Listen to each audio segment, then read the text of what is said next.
नमस्कार, क्या हाल चाल है प्यारे बच्चों। तो आज हम डिस्कस करेंगे यूनिट 3 क्लास 11th। चैप्टर होगा classification of element and periodicity in property. इस चैप्टर को हम शॉर्टकट में बोलते हैं पीरियोडिक टेबल। तो हम इसके कंसेप्ट, क्वेश्चन और एक्सेप्शन पर डिस्कस करने वाले हैं। तो आपको सीक्वेंस ये मेंटेन रखना है। वीडियो लेक्चर देखने के बाद आपको ये पीडीएफ डाउनलोड की फॉर्म में chemistrypage.in वेबसाइट पे मिल जाएगा। रिवीजन के लिए वहां से आप डाउनलोड कर सकते हैं। उसके बाद आपको एमसीक्यू सॉल्व करने हैं, वो भी आपको chemistrypage.in वेबसाइट में मिल जाएंगे। उसके बाद आप डीपीपीज, पीवाईक्यूज और ऑनलाइन टेस्ट सीरीज दे सकते हैं। ये तीनों चीजें हमारे केमिस्ट्री पेज मोबाइल ऐप में मिल जाएंगी, तो वहां से आप डाउनलोड कर सकते हैं और ऑनलाइन टेस्ट सीरीज दे सकते हैं। तो चलिए बच्चों, चैप्टर शुरू करते हैं। सबसे पहले बात करते हैं जेनेसिस ऑफ पीरियोडिक क्लासिफिकेशन। तो टोटल हमारे पास 4 लॉज हैं। इन 4 लॉज की मदद से हमें देखेंगे किस तरह से पीरियोडिक टेबल बनी है, किन किन साइंटिस्ट का इसमें कंट्रीब्यूशन रहा है। तो 4 लॉज में सबसे पहला लॉ आता है डोवर्नियर लॉ, उसके बाद न्यूलैंड्स लॉ, उसके बाद मेंडलीफ पीरियोडिक लॉ और लास्ट में आता है मॉडर्न पीरियोडिक लॉ। तो पहले बात करते हैं डोवर्नियर लॉ, जिसको हम बोलते हैं लॉ ऑफ ट्राइड्स। तो बच्चों, डोवर्नियर ने क्या किया? डोवर्नियर ने एक ही ग्रुप के 3 एलिमेंट को सेलेक्ट किया, या उन 3 एलिमेंट को सेलेक्ट किया जिनकी प्रॉपर्टी सिमिलर थी, जैसे lithium, sodium, potassium, calcium, strontium, barium, chlorine, bromine, iodine. अब ये 3 एलिमेंट को उसने नाम दिया ट्राइड्स। तो उसने ये देखा कि जो मिडिल एलिमेंट का एटॉमिक मास है या उसका एटॉमिक वेट है, वो पहले और तीसरे एलिमेंट के एवरेज के बराबर है। यानी पहले और तीसरे एलिमेंट को प्लस करके बाय 2 कर दिया जाए तो वो लगभग मिडिल वाले एलिमेंट के एटॉमिक वेट के बराबर होगा। This law is called law of triads. तो आप चेक कर सकते हैं, यहां पर भी ऐसा ही हो रहा है, यहां पर भी ऐसा ही हो रहा है। कभी कभी एटॉमिक वेट एग्जैक्ट नहीं आता, लेकिन उसके नियर बाय आता है। तो उसने ये भी देखा कि जो मिडिल एलिमेंट है उसकी प्रॉपर्टी पहले और तीसरे एलिमेंट के इंटरमीडिएट होती है। इसी को बच्चों हमने नाम दिया डोवर्नियर लॉ ऑफ ट्राइड्स। लेकिन ये लॉ कुछ ही एलिमेंट के लिए एप्लीकेबल होता है, सारे एलिमेंट के लिए एप्लीकेबल नहीं होता है। तो ये इसका सबसे बड़ा ड्रॉबैक है। अब आओ दूसरे लॉ पर। दूसरा लॉ है लॉ ऑफ ऑक्टेव, और इसको दिया था न्यूलैंड्स ने, तो also called Newlands law of Octave. Octave का मतलब होता है 8। तो न्यूलैंड्स ने भी एलिमेंट को increasing order of atomic weight arrange किया, और उसने ये देखा कि every 8th element show similar property with first one. तो हर 8th एलिमेंट अपने पहले एलिमेंट के जैसे प्रॉपर्टी शो कर रहा था, तो उसने उसको 9 नंबर पे रखने के बजाय 1 के नीचे रखा। फिर 2 को 9, 3 को 10, इस तरह से। तो देखो बच्चों, यहां पर ये पहला एलिमेंट है, first, second, third, fourth, fifth, sixth, seventh, और जो 8th एलिमेंट है वो पहले के नीचे आ गया। तो बेरिलियम के लिए 8th कौन सा होगा? मैग्नीशियम। तो इसी क्रम में एक एलिमेंट के नीचे दूसरा एलिमेंट आ गया। ये जो एलिमेंट है वो फर्स्ट है, और ये जो एलिमेंट होगा वो 8th एलिमेंट होगा। तो दोनों एलिमेंट की सिमिलर प्रॉपर्टी होने की वजह से उसने ऐसा किया। तो ये जो लॉ है वो केवल कैल्शियम तक अप्लाई होता है, कैल्शियम के बाद ये लॉ अप्लाई नहीं होता है, तो इसलिए ये लॉ ज्यादा चला नहीं। इन 2 लॉ के बाद तीसरा लॉ आता है पीरियोडिक लॉ। तो पीरियोडिक लॉ पर 2 साइंटिस्ट ने अलग अलग काम किया और अपने हिसाब से कुछ थ्योरी पब्लिश की। उनमें से सबसे इंपॉर्टेंट साइंटिस्ट थे मेंडलीफ, दिमित्री मेंडलीफ, और दूसरे साइंटिस्ट थे लोथरमेयर। दोनों ही साइंटिस्ट ने फिजिकल एंड केमिकल प्रॉपर्टी पर ज्यादा फोकस किया, और उस फिजिकल एंड केमिकल प्रॉपर्टी को एटॉमिक मास से कोरिलेट करने की कोशिश की कि एटॉमिक मास के बढ़ने से और घटने से फिजिकल एंड केमिकल प्रॉपर्टी किस तरह से चेंज हो रही है, या एक रेगुलर इंटरवल के बाद किस तरह से चेंज हो रही है। तो सबसे पहले बात करते हैं लोथरमेयर। तो लोथरमेयर ने फिजिकल एंड केमिकल प्रॉपर्टी, जैसे उन्होंने एटॉमिक वॉल्यूम लिया, मेल्टिंग पॉइंट लिया और बॉइलिंग पॉइंट, तो ये देखा कि ये तीनों प्रॉपर्टी एटॉमिक वेट के अकॉर्डिंग किस तरह से पीरियडिकली चेंज हो रही है। तो उन्होंने एक कर्व बनाया जिसको हमने नाम दिया लोथर-मेयर कर्व। तो लोथर-मेयर कर्व में एटॉमिक वेट और एटॉमिक वॉल्यूम पर बना है। तो एटॉमिक वॉल्यूम एटॉमिक वेट के अकॉर्डिंग किस तरह से चेंज हो रहा है। दूसरा लॉ जो सबसे ज्यादा फेमस है उसका नाम है मेंडलीफ पीरियोडिक लॉ। तो उन्होंने जो लॉ दिया उसका नाम है Mendeleev periodic law. The law state that the properties of elements are periodic function of their atomic weight। इसका मतलब ये हुआ कि जब हम एलिमेंट को इंक्रीजिंग एटॉमिक वेट के अकॉर्डिंग सेट करते हैं तो एक रेगुलर इंटरवल के बाद physical and chemical property repeat होती है। इसी को हमने नाम दिया periodic function of properties. Clear? तो बच्चों ध्यान रखना है जो मेंडलीफ पीरियोडिक लॉ है वो एटॉमिक वेट पे बेस्ड है। अब मेंडलीफ पीरियोडिक टेबल की कुछ इंपॉर्टेंट प्रॉपर्टी को हम डिस्कस करते हैं। तो मेंडलीफ की जो पीरियोडिक टेबल है उसमें दो तरह की लाइन है। एक इस तरह की लाइन है, इनको हम बोलते हैं हॉरिजॉन्टल लाइन, और एक इस तरह की लाइन है, इसको हम बोलते हैं वर्टिकल कॉलम। तो वर्टिकल कॉलम को उसने नाम दिया ग्रुप और हॉरिजॉन्टल लाइन को उसने नाम दिया सीरीज, यानी सीरीज और ग्रुप। तो जितने भी एलिमेंट है वो सीरीज और ग्रुप के अंदर है। किसी एक ग्रुप के अंदर जितने भी एलिमेंट होंगे उनकी केमिकल और फिजिकल प्रॉपर्टीज सिमिलर पाई गई है। तो एक ही ग्रुप में एलिमेंट के होने का मतलब यह है कि उनकी प्रॉपर्टी सिमिलर है। ठीक? और ये जो टेबल है वो increasing atomic mass of element को इस तरह से अरेंज किया गया है कि लोअर एटॉमिक मास एलिमेंट पहले आए और हायर एटॉमिक मास वाला एलिमेंट बाद में आए। मेंडलीफ ने पीरियोडिक टेबल को बनाने के लिए एटॉमिक मास का सहारा लिया, लेकिन एटॉमिक मास के अलावा उसने ज्यादा फोकस एलिमेंट की प्रॉपर्टी पर किया। यानी जो सिमिलर प्रॉपर्टी वाले एलिमेंट थे उनको सिमिलर ग्रुप में रखा, फिर दूसरे ग्रुप में दूसरे सिमिलर प्रॉपर्टी वाले एलिमेंट को रखा। इसी तरह कई सारे ग्रुप और हॉरिजॉन्टल लाइन बनती गई। तो जब मेंडलीफ ने अपनी पीरियोडिक टेबल बनाई तो उसने दो चीजों पर फोकस किया। एक कि कोई एलिमेंट ऑक्साइड के रूप में किस तरह से आ रहा है और दूसरा एलिमेंट हाइड्राइड के फॉर्म में किस तरह से आ रहा है। यानी एलिमेंट के ऑक्साइड और एलिमेंट के हाइड्राइड के बेसिस पर उसने हर किसी एलिमेंट का एक एम्पेरिकल फॉर्मूला डिराइव किया और ये देखा कि कौन से एलिमेंट सिमिलर एम्पेरिकल फॉर्मूला बना रहे हैं, तो उनको सिमिलर ग्रुप में रखा गया। जैसा मैंने आपको बोला था कि मेंडलीफ ने दो चीजों पर ध्यान दिया, एक केमिकल प्रॉपर्टी फिजिकल प्रॉपर्टी और दूसरा एटॉमिक मास। लेकिन बच्चों वो प्रॉपर्टी पर ज्यादा फोकस किया रेदर देन एटॉमिक मास। मेंडलीफ की पीरियोडिक टेबल में कई एलिमेंट ऐसे मिल जाएंगे जहां पर हायर एटॉमिक मास वाले एलिमेंट को पहले रखा गया है और लोअर एटॉमिक मास वाले एलिमेंट को बाद में रखा गया है, जैसे आयोडीन। तो आयोडीन का जो एटॉमिक मास है वो टेल्यूरियम से कम है, लेकिन टेल्यूरियम को पहले रखा गया है और आयोडीन को बाद में रखा गया है। इसका रीजन यह है कि जो आयोडीन है वो फ्लोरीन, क्लोरीन और ब्रोमीन के साथ सिमिलर प्रॉपर्टी शो कर रहा था। तो इसका मतलब ये हुआ कि एटॉमिक मास को उसने कम प्रेफरेंस दी और प्रॉपर्टीज को उसने ज्यादा प्रेफरेंस दी। उसने ये भी सोचा कि हो सकता है कि एटॉमिक मास इनकरेक्ट हो, लेकिन प्रॉपर्टीज कभी भी इनकरेक्ट नहीं हो सकती है। तो ज्यादा फोकस प्रॉपर्टी पे था, कम फोकस एटॉमिक मास पे था। कि मेंडलीफ ने अपनी पीरियोडिक टेबल में कुछ गैप रखे थे। अब अगर मैं आपको बोलूं कि उसने गैप कहां पे रखे थे, तो दो एलिमेंट थे हमारे पास, एक एल्यूमिनियम और दूसरा सिलिकॉन। तो एल्यूमिनियम के नीचे उसने गैप रख दिया इस तरह से, और सिलिकॉन के नीचे भी उसने एक गैप रखा। यानी यहां पर उसने कोई भी एलिमेंट को पुट ऑफ नहीं किया। तो एल्यूमिनियम के नीचे जो गैप रखा था उस अननोन एलिमेंट को उसने नाम दिया ए का एल्यूमिनियम, और सिलिकॉन के नीचे वाले को नाम दिया ए का silicon. It was temporary name. और यहां पर कौन से एलिमेंट आएंगे और उनकी कौन सी प्रॉपर्टी होगी वो उसने पहले ही प्रिडिक्ट कर दिया था।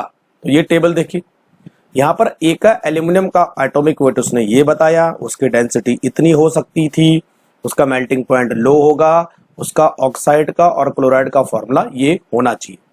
बाद में जब उस एलिमेंट की डिस्कवरी हुई। तो बच्चों वो एलिमेंट हुआ गैलियम। तो गैलियम की जो प्रॉपर्टी मेंडलीफ ने प्रेडिक्ट की थी, मोस्ट ऑफ प्रॉपर्टी वही आई, यानी सिमिलरिटी 99% थी। उसी तरह सिलिकॉन के बारे में उसने कहा था, और बाद में सिलिकॉन की सिलिकॉन की जगह आया जर्मेनियम। तो जर्मेनियम की प्रॉपर्टी मेंडलीफ ने पहले ही प्रेडिक्ट कर ली थी। तो एलिमेंट ए का एल्यूमिनियम कौन था? गैलियम। और ए का सिलिकॉन कौन था? जर्मेनियम। तो ये हमारे पास मेंडलीफ की पीरियोडिक टेबल है, जिसमें दो तरह की लाइन है। ये देखो, ये जो लाइन है इसको सीरीज नाम दिया गया, और ये जो ऊपर वर्टिकल कॉलम है इसको ग्रुप नाम दिया गया। टोटल यहाँ पर 9 ग्रुप है। कितने ग्रुप है? 9 ग्रुप है, इंक्लूडिंग 0। ये 8 ग्रुप है और ये 9 ग्रुप है। तो एक ही ग्रुप में जितने भी एलिमेंट आपको दिख रहे हैं सबकी प्रॉपर्टी सिमिलर है। और बच्चों ये जो हॉरिजॉन्टल लाइन है इसको एट प्रेजेंट हम पीरियड बोलते हैं, लेकिन मेंडलीफ के टाइम पे ये वर्ड डिराइव नहीं हुआ था, इसलिए उसने उसको नाम दिया सीरीज। तो यहाँ पर जो है टोटल 12 सीरीज है, 1 2 3 4 5। तो सारे एलिमेंट इस तरह सीरीज में रखे गए हैं। तो चलिए नेक्स्ट हम डिस्कस करते हैं modern periodic law and present form of periodic table. जो अभी आप पीरियोडिक टेबल देखते हो जिसमें 118 एलिमेंट है, 18 ग्रुप है, 7 पीरियड है, उसको हम बोलते हैं मॉडर्न पीरियोडिक टेबल। तो इसको बनाने का श्रेय जाता है हेनरी मोस्ले को। यानी हेनरी मोस्ले ने एक थ्योरी दी जिसके अकॉर्डिंग मॉडर्न पीरियोडिक टेबल बनी है। और जो मॉडर्न पीरियोडिक टेबल है वो एटॉमिक मास पर न होके एटॉमिक नंबर पर बेस्ड है। तो कैसे पता चला कि atomic number physical and chemical property को ज्यादा अच्छी तरह एक्सप्लेन करता है रेदर देन एटॉमिक मास? तो बच्चों हेनरी मोस्ले ने एक एक्सपेरिमेंट किया जहां पर उन्होंने एलिमेंट की फ्रीक्वेंसी यानी उससे निकलने वाली रेज और एटॉमिक नंबर को कोरिलेट किया, और ये देखा कि जो ग्राफ बनेगा वो एक स्ट्रेट लाइन ग्राफ बनता है।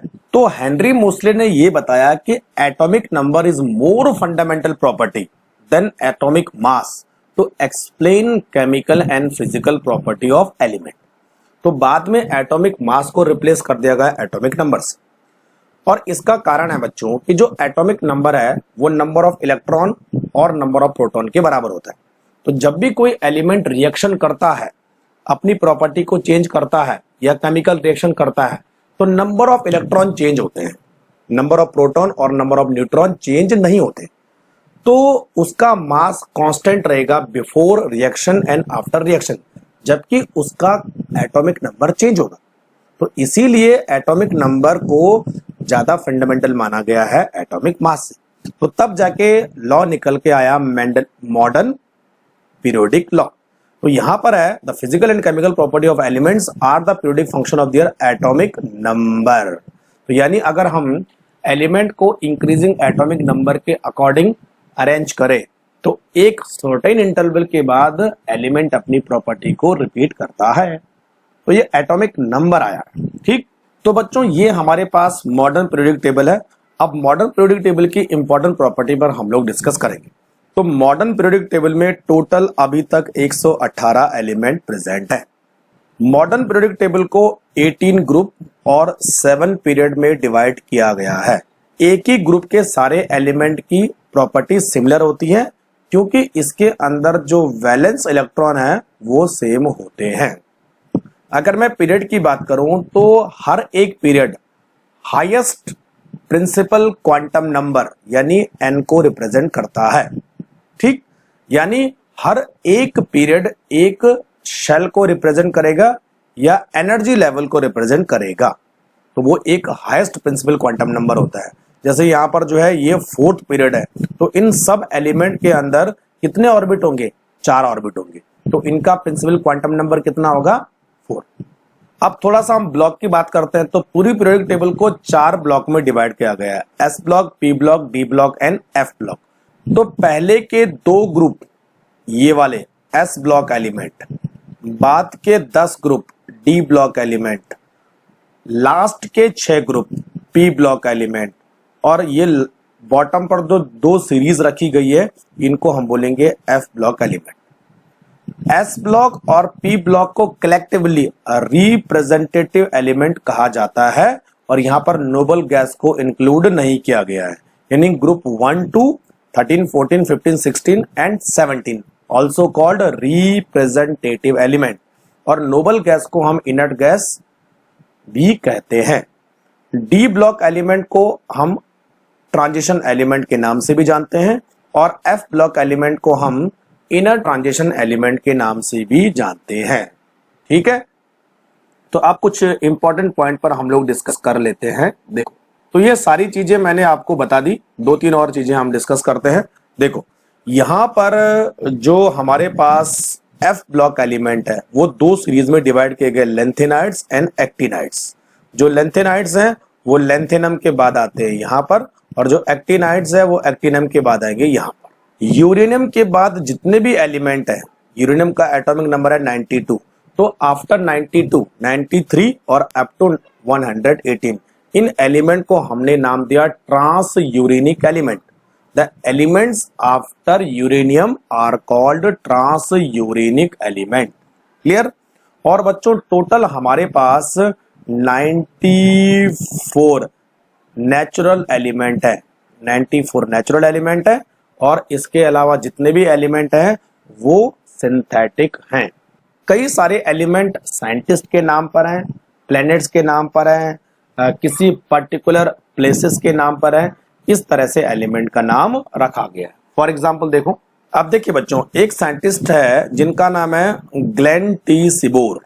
तो ग्लेन टी सिबोर वो साइंटिस्ट थे जिन्होंने प्लूटोनियम की डिस्कवरी की, और प्लूटोनियम के बाद कई सारे ट्रांस यूरेनिक एलिमेंट को डिस्कवर किया गया है।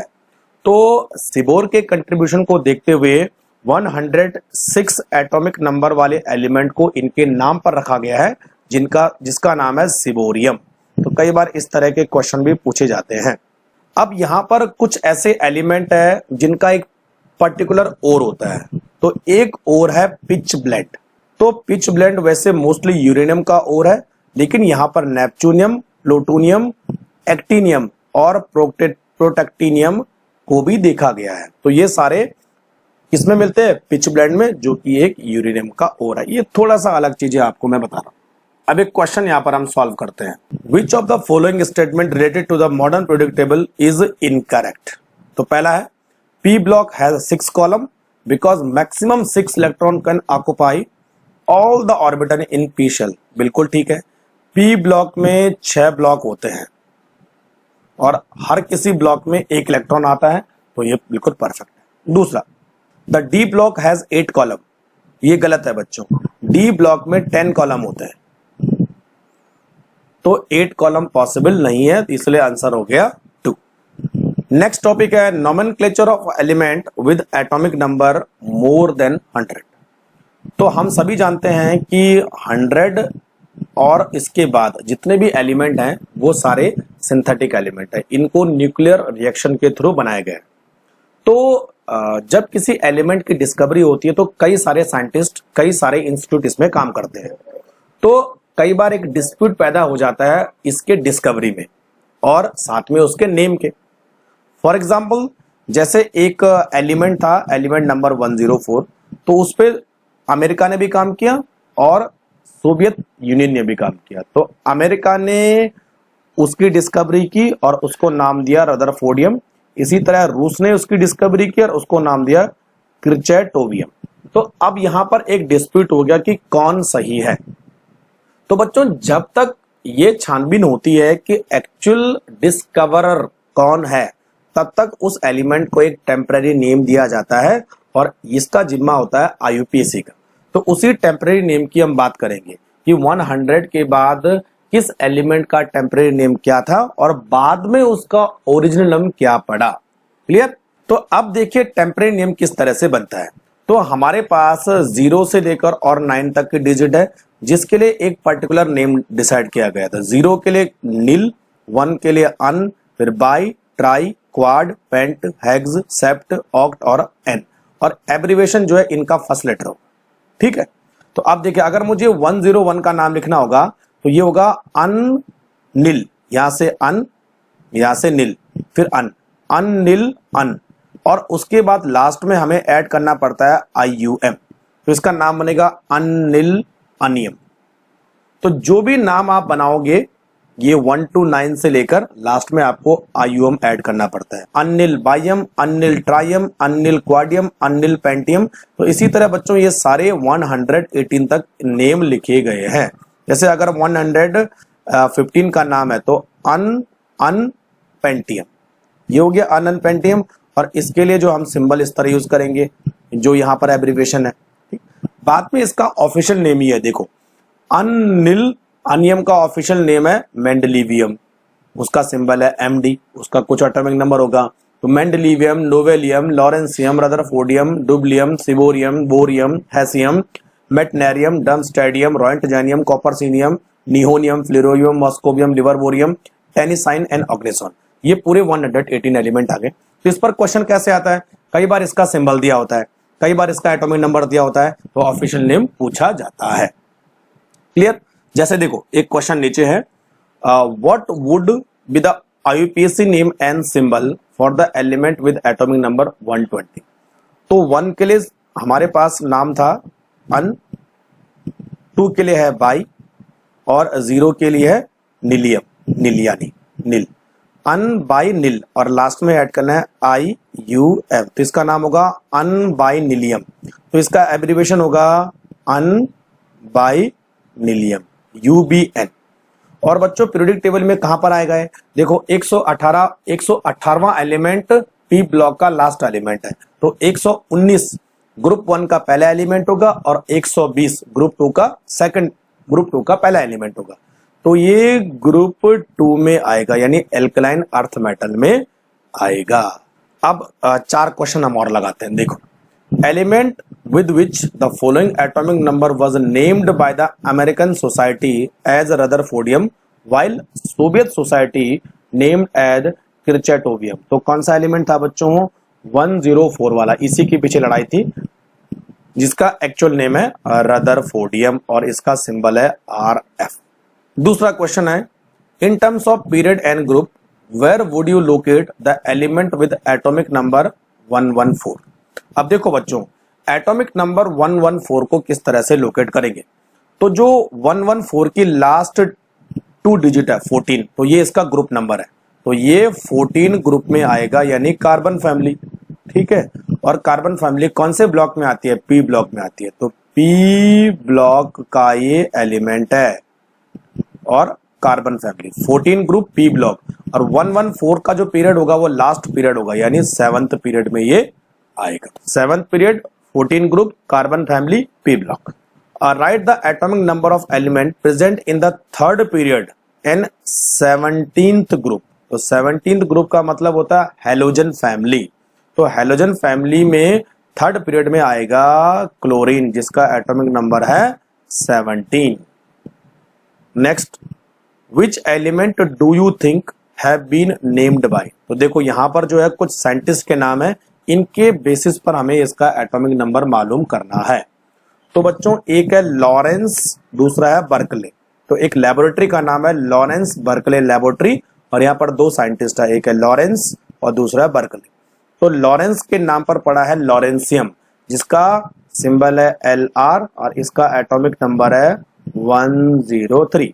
तो बर्कले के लिए एटॉमिक सिंबल है BK और इसका एटॉमिक नंबर होता है 97। तो 97 वाला जो एलिमेंट है वो बर्कले के नाम पे पड़ा है, सिंबल होगा BK। तो बच्चों 97 और 103 दोनों ही F ब्लॉक की 2nd सीरीज यानी एक्टिनाइड्स के एलिमेंट्स हैं। रही बात सिबोर ग्रुप की, तो सिबोरियम के नाम पर इसको रखा गया है, तो उसका सिंबल होगा SG और एटॉमिक नंबर होगा 106। और जो सिबोरियम है वो जो है D ब्लॉक का एलिमेंट है। तो लॉरेंसियम, बर्केलियम, सिबोरियम, ये 3 एलिमेंट हो गए। नेक्स्ट हम डिस्कस करते हैं electronic configuration of elements and periodic table. तो बच्चों आपको पीरियोडिक टेबल में इलेक्ट्रॉनिक कॉन्फ़िगरेशन लिखना आना चाहिए, कई बार इससे बहुत सारे क्वेश्चन निकल के आते हैं। तो इलेक्ट्रॉनिक कॉन्फ़िगरेशन का मतलब होता है कि distribution of electron into orbital of an atom. किस तरह से किसी पर्टिकुलर ऑर्बिट में कितने इलेक्ट्रॉन आएंगे, किस तरह से किसी पर्टिकुलर ऑर्बिटल के अंदर कितने इलेक्ट्रॉन आएंगे, उसको हम बोलते हैं इलेक्ट्रॉनिक कॉन्फ़िगरेशन। टोटल हमारे पास 4 ऑर्बिटल होते हैं s orbital, p orbital, d orbital and f orbital. s orbital में मैक्सिमम इलेक्ट्रॉन 2 होते हैं, p ऑर्बिटल में 6 होते हैं, d ऑर्बिटल में 10 होते हैं और f ऑर्बिटल में 14 होते हैं। इस चीज का हमेशा ध्यान रखना, ठीक है। आप देखो ये हमारे पास पीरियोडिक टेबल है और इसमें मैं आपको इलेक्ट्रॉनिक कॉन्फ़िगरेशन लिखना बताता हूं। तो यहां पर ये पीरियड है और ये ग्रुप है। तो ये पहला ग्रुप, ये दूसरा ग्रुप, ये तीसरा, चौथा, पांचवा, छठवां, सातवां, आठवां, 9, 10, 11 और 12। ये पूरा डी ब्लॉक हो गया, ये दोनों एस हो गए, ठीक है, और ये सारा पी हो गया। तो पी में यहाँ 13, 14, 15, 16, 17 और 18, ठीक है। ये पहला पीरियड, ये दूसरा, ये तीसरा, ये चौथा, ये पांचवा, ये छठवां और ये सातवां, ठीक है। और यहाँ पर जो है ये लेंथेनाइड और ये एक्टिनाइड्स, ठीक है। अब देखो यहाँ पर जो एलिमेंट है वो हाइड्रोजन, तो इसका इलेक्ट्रॉनिक कॉन्फ़िगरेशन होगा 1s1, यहाँ पर होगा 1s2 हीलियम, 1s2 हो गया। अब दोबारा से ये s ब्लॉक आ गया, तो ये हो गया 1s2 2s1, 2s1 दूसरा लिख रहा हूं मैं, ये होगा 2s2, ठीक है। तो बच्चों ये होगा 2p1। देखो ये सेकंड ग्रुप है तो इसके आगे यही होगा लास्ट में p1, ये होगा p2, ये होगा p3, ये होगा p4, ये होगा p5, ये होगा p6 और इस p के आगे 2 होगा। तो जो भी इसका पीरियड नंबर होगा इसके आगे इसका इलेक्ट्रॉनिक कॉन्फ़िगरेशन इसी तरह से लिखा जाएगा, ठीक। अब तीसरे पीरियड में नंबर आएगा 3, तो यहाँ होगा लास्ट में 3s1, लास्ट में है ना, बाकी 2p6 तो फिर होगा 3s1, ये होगा 3s2, फिर होगा p1, p2, p3, p4, p5, p6, लेकिन डिजिट कौन सी आ जाएगी अब थर्ड, तो 3p1, 3p2, 3p4 इस तरह से। अब d की बात करते हैं तो यहाँ पर होगा 4s1 एंड 4s2। अब ये d आ गया देखो बच्चों, तो यहाँ पर होगा 3d1, d2, d3, d4, d5, d6, d7, d8, d9, d10, यहाँ पर कॉपर आएगा, तो यहाँ पर कॉपर, यहाँ पर क्रोमियम। तो कॉपर के लिए होता है 3d10 एंड 4s1 और क्रोमियम के लिए होता है 3d5 एंड 4s1 इस तरह से। तो कुछ इलेक्ट्रॉनिक कॉन्फ़िगरेशन में एक्सेप्शन है, वो आपको ध्यान में रखना है।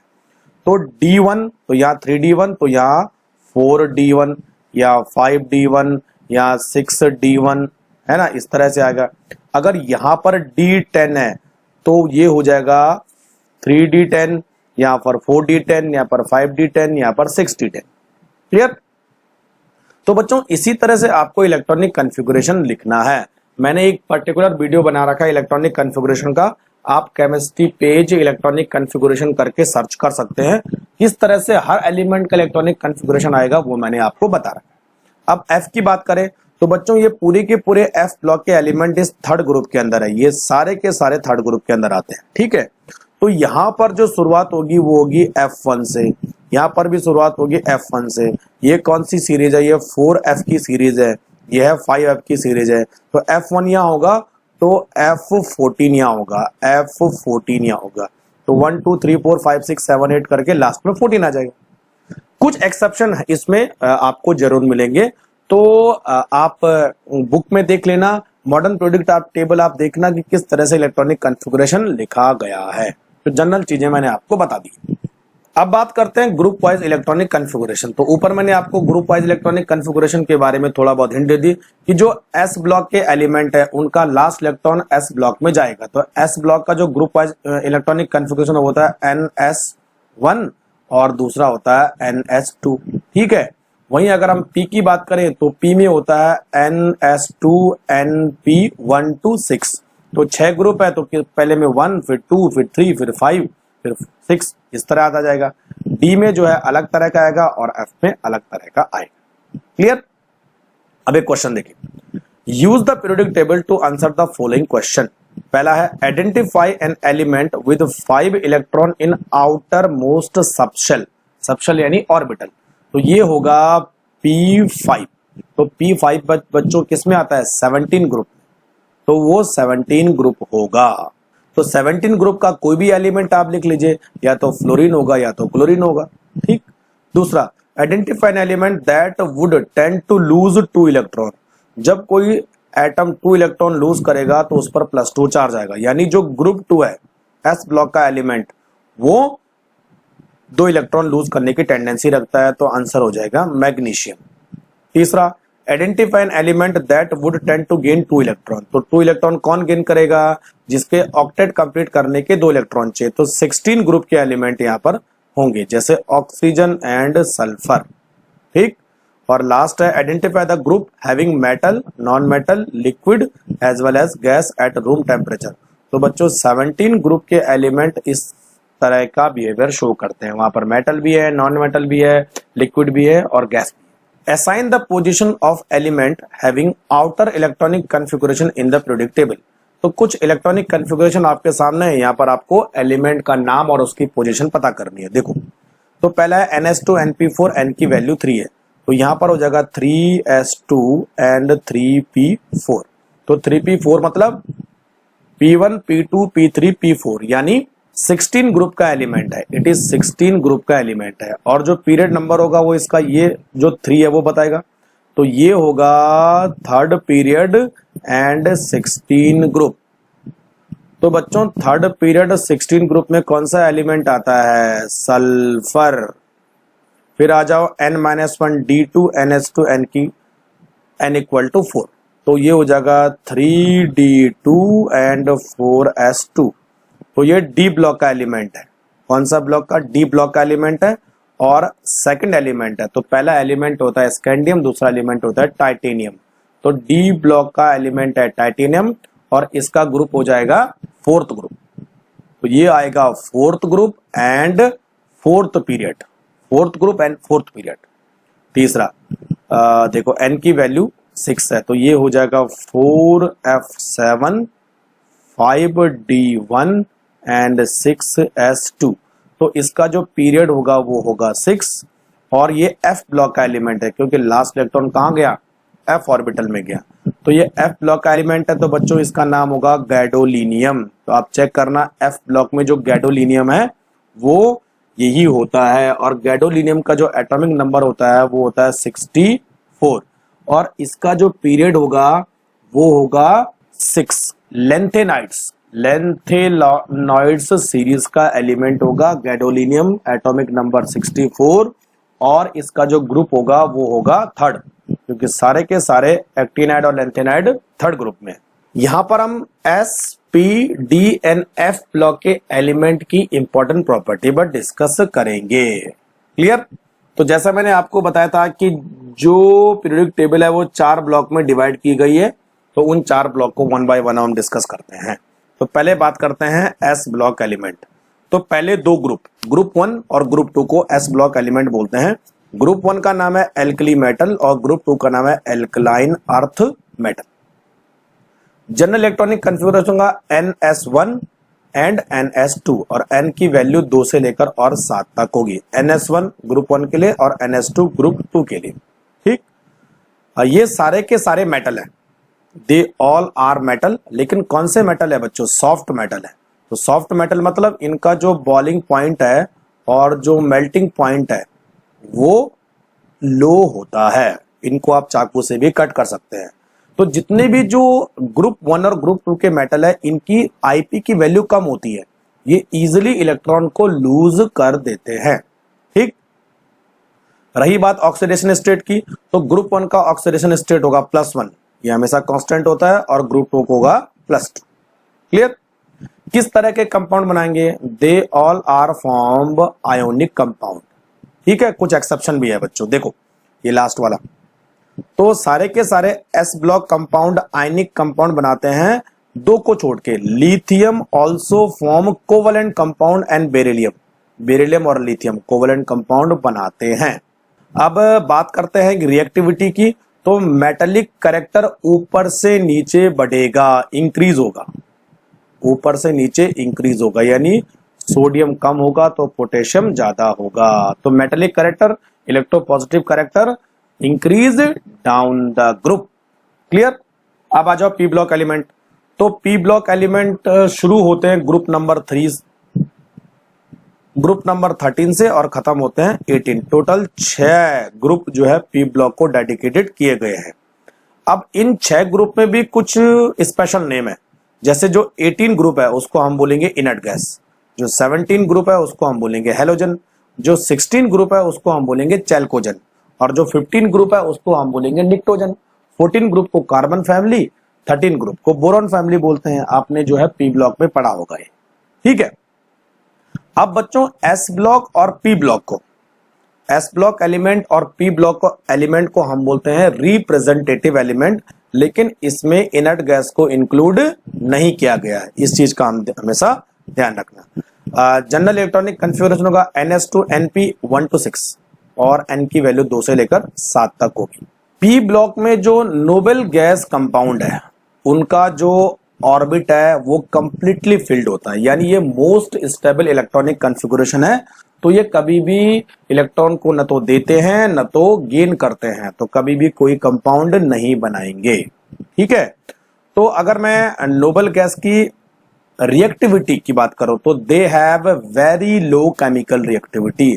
जैसे हीलियम है, कोई कंपाउंड नहीं बनाएगा, नियन कोई कंपाउंड नहीं बनाएगा। हाँ, जिनोन और क्रिप्टॉन के कुछ और कंपाउंड आपको देखने को मिल जाते हैं, ठीक। तो जैसा हमने डिस्कस किया था 17 ग्रुप को हेलोजन और 16 ग्रुप को चैल्कोजन हमने नाम दिया था। अब बात करते हैं आईपी और इलेक्ट्रॉन गेन एंथैल्पी की।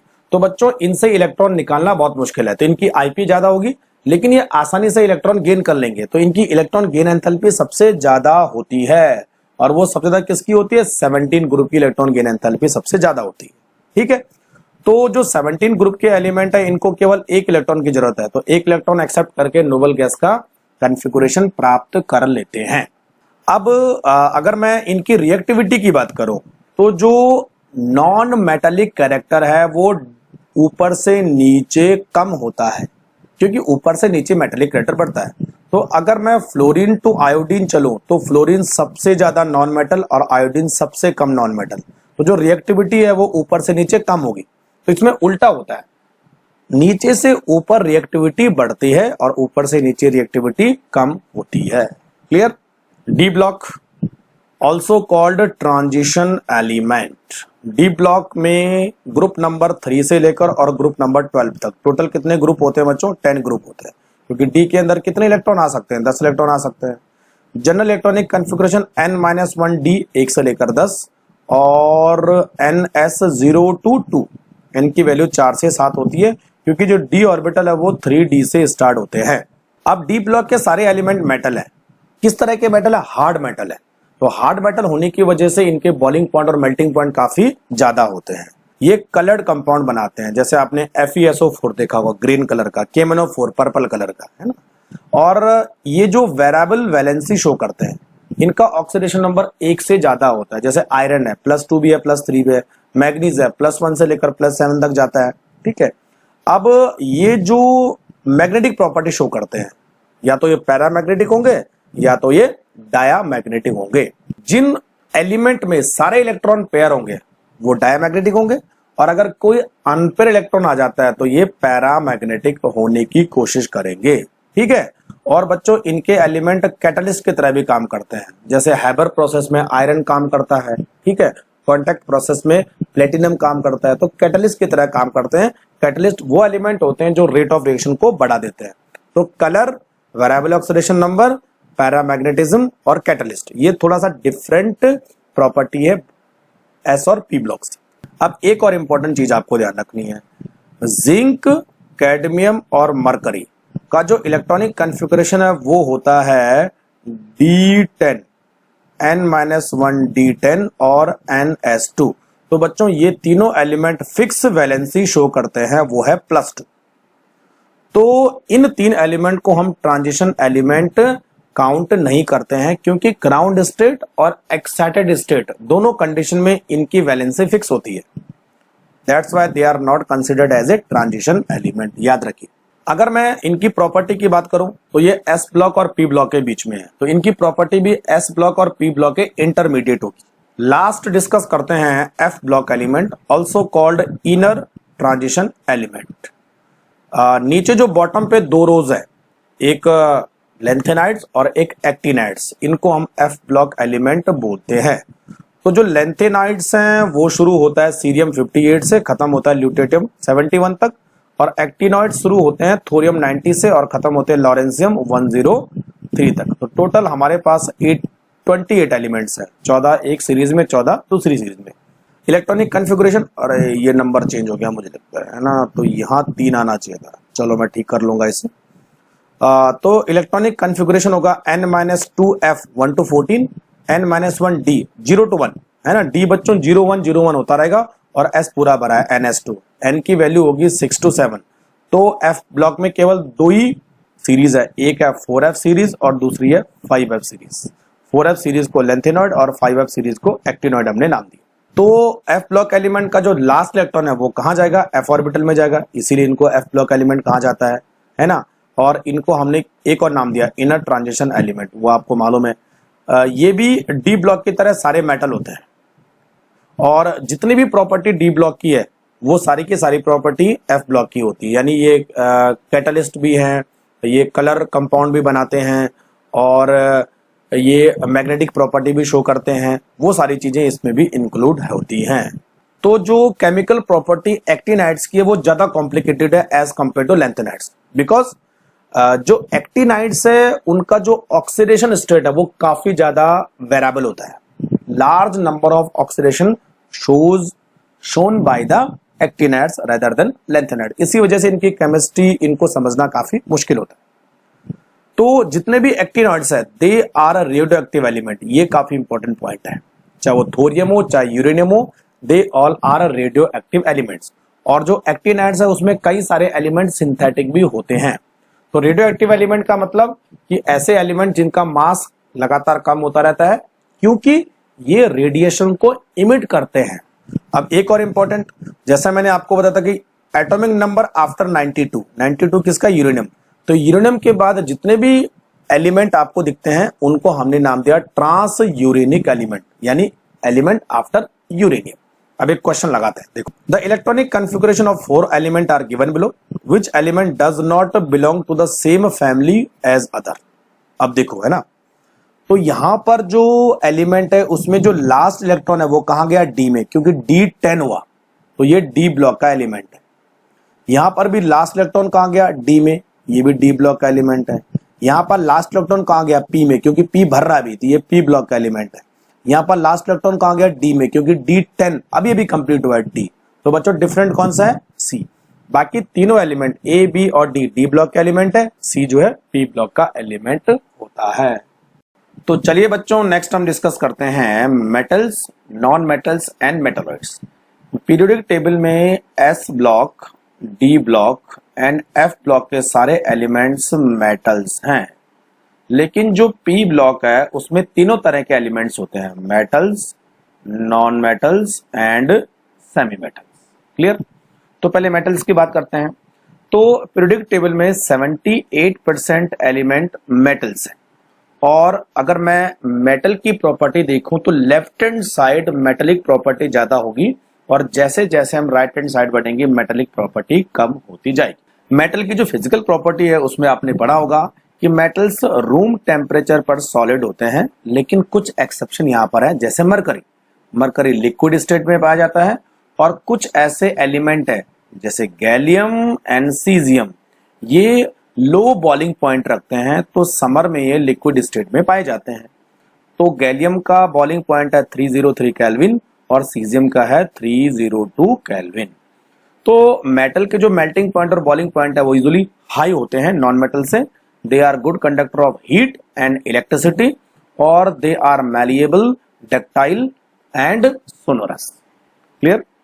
अब अगर मैं मेटेलिक प्रॉपर्टी की बात करूं तो पीरियोडिक टेबल में लेफ्ट टू राइट जाने से मेटेलिक प्रॉपर्टी कम होती है, लेकिन टॉप टू बॉटम आने से मेटेलिक प्रॉपर्टी बढ़ती है।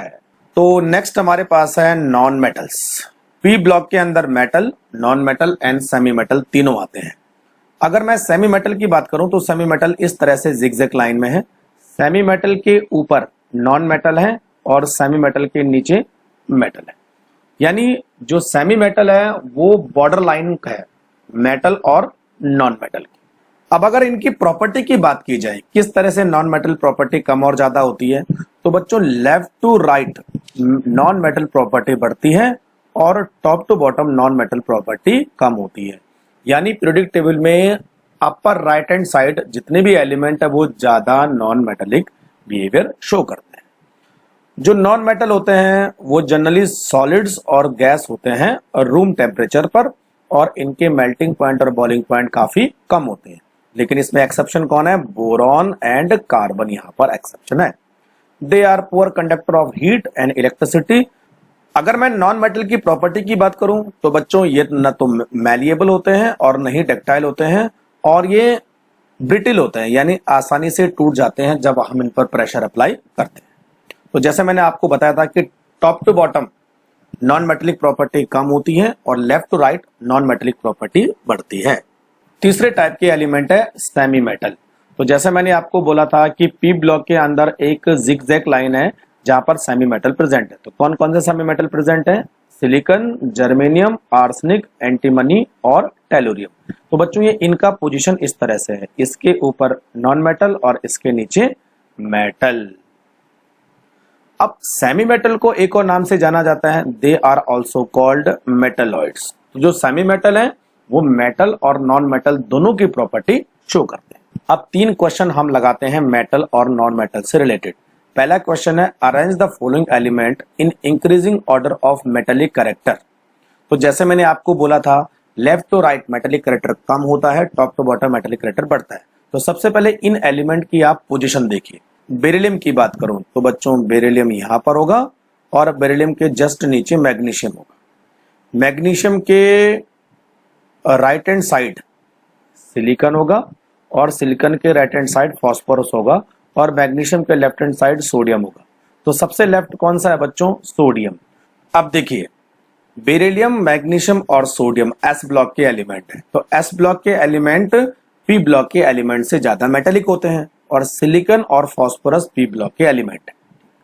तो बच्चों देखिए सबसे ज्यादा यहां पर मेटेलिक होने वाला है सोडियम और उससे कम होगा मैग्नीशियम, क्योंकि मैग्नीशियम नीचे है, और मैग्नीशियम से थोड़ा सा कम होगा बेरिलियम। तो ये तीनों एस ब्लॉक के एलिमेंट का मेटेलिक ऑर्डर ये होगा। अब फास्फोरस राइट हैंड साइड है तो ये सबसे कम मेटेलिक होगा, तो पहले आना चाहिए सिलिकॉन और लास्ट में आना चाहिए फास्फोरस। तो इस तरह से इनका मेटेलिक ऑर्डर हम डिसाइड करेंगे on the basis of their position. दूसरा क्वेश्चन, यहां पर कुछ एलिमेंट दिए हैं और इनका मेटेलिक कैरेक्टर का ऑर्डर हमें मालूम करना है। तो सेम कंसेप्ट है, पोजीशन देखिए बच्चों। तो यहां पर जो पोटेशियम है वो सबसे नीचे है और सबसे लेफ्ट हैंड साइड है। तो पोटेशियम के ऊपर सोडियम होगा और सोडियम के बगल में होगा मैग्नीशियम, और मैग्नीशियम के बगल में होगा एल्यूमिनियम, और एल्यूमिनियम के ऊपर होगा बोरॉन। तो पोटेशियम सबसे ज्यादा और बोरॉन सबसे कम। कहीं पर ऐसा दिख रहा है बच्चों? पोटेशियम सबसे ज्यादा और ये देखिए बोरॉन सबसे कम, मैग्नीशियम ज्यादा और एल्यूमिनियम कम। D will be the correct answer. तीसरा, यहां पर कुछ एलिमेंट है, इनका हमें नॉन मेटेलिक कैरेक्टर का ऑर्डर मालूम करना है। तो left to right non metallic character बढ़ता है, टॉप टू बॉटम कम होता है। अब पहले हम इनकी पोजीशन को देखते हैं। देखिए ये यहाँ पर फ्लोरीन, फ्लोरीन के left hand side nitrogen, nitrogen के लेफ्ट में कार्बन और कार्बन के लेफ्ट में बोरॉन, और कार्बन के नीचे है सिलिकॉन। ठीक, तो सबसे ज्यादा नॉन मेटेलिक ऊपर वाले और सबसे कम नॉन मेटल होगा सिलिकॉन, क्योंकि सिलिकॉन जो है सेमी मेटल है। तो सिलिकॉन सबसे कम और फ्लोरीन सबसे ज्यादा। तो बच्चों fluorine, fluorine, nitrogen, carbon, boron and silicon, यानी C will be the correct answer. अब नेक्स्ट हमारे पास है periodic trend in properties of element. यहां पर हम एटॉमिक प्रॉपर्टी पर डिस्कस करेंगे और 4 एटॉमिक प्रॉपर्टी होती है। एक रेडियस, दूसरा इलेक्ट्रॉन की एंथैल्पी, तीसरा आयोनाइजेशन एंथैल्पी और चौथा इलेक्ट्रोनेगेटिविटी। ये टॉपिक काफी इंपॉर्टेंट है क्योंकि इस पर मैक्सिमम क्वेश्चन पूछे जाते हैं। क्लियर? तो वो प्रॉपर्टी जो across the period and top to bottom change होती है उनको हमने नाम दिया पीरियोडिक प्रॉपर्टी, जहां पर एटॉमिक प्रॉपर्टी के साथ साथ कुछ और प्रॉपर्टी भी है। तो पहले हम एटॉमिक प्रॉपर्टी पर डिस्कस करेंगे। तो बच्चों सबसे पहले हमारे पास है एटॉमिक रेडियस। तो एटॉमिक रेडियस का जनरल मीनिंग क्या होता है कि ये हमारे पास एटम है और ये सेंटर पॉइंट है। तो सेंटर पॉइंट से लेकर और लास्ट ऑर्बिट के बीच की जो डिस्टेंस है, ये वाली डिस्टेंस है, इसको हमने नाम दिया एटॉमिक रेडियस। किसी एटम की रेडियस को मेजर करना काफी डिफिकल्ट होता है। उसके पीछे 3 रीजन है। पहला, एक तो एटम का साइज काफी छोटा होता है, दूसरा एटम के चारों तरफ जो इलेक्ट्रॉन चक्कर लगा रहे हैं वो एक शार्प बाउंड्री नहीं बनाते हैं, और तीसरा एटम कभी भी आइसोलेटेड स्टेट में नहीं मिलते हैं, ये हमेशा कंबाइंड स्टेट में पाए जाते हैं। तो अब किस तरह से हम रेडियस को मालूम करें? तो बच्चों देखो, जब एटम कंबाइंड स्टेट में होंगे तो या तो वो कोवलेंट बॉन्ड बनाएंगे या तो वो आयनिक बॉन्ड बनाएंगे। तो पहले हम बात करते हैं कि अगर दो एटम एक जैसे कोवलेंट बॉन्ड बनाते हैं तो रेडियस कैसे मालूम करेंगे? तो ये एटम ए रहा और ये एटम बी रहा, सॉरी ये भी ए है ना, दोनों एटम एक जैसे हैं। तो हम क्या करेंगे, दोनों एटम के सेंटर पॉइंट को लेंगे और उसके बीच की डिस्टेंस को मालूम करेंगे। तो बच्चों दोनों एटम के सेंटर की डिस्टेंस को हम बोलेंगे इंटरन्यूक्लियर डिस्टेंस या बॉन्ड लेंथ। तो अब इस इंटरन्यूक्लियर डिस्टेंस का जस्ट हाफ करेंगे तो वो हमें रेडियस दे देगा।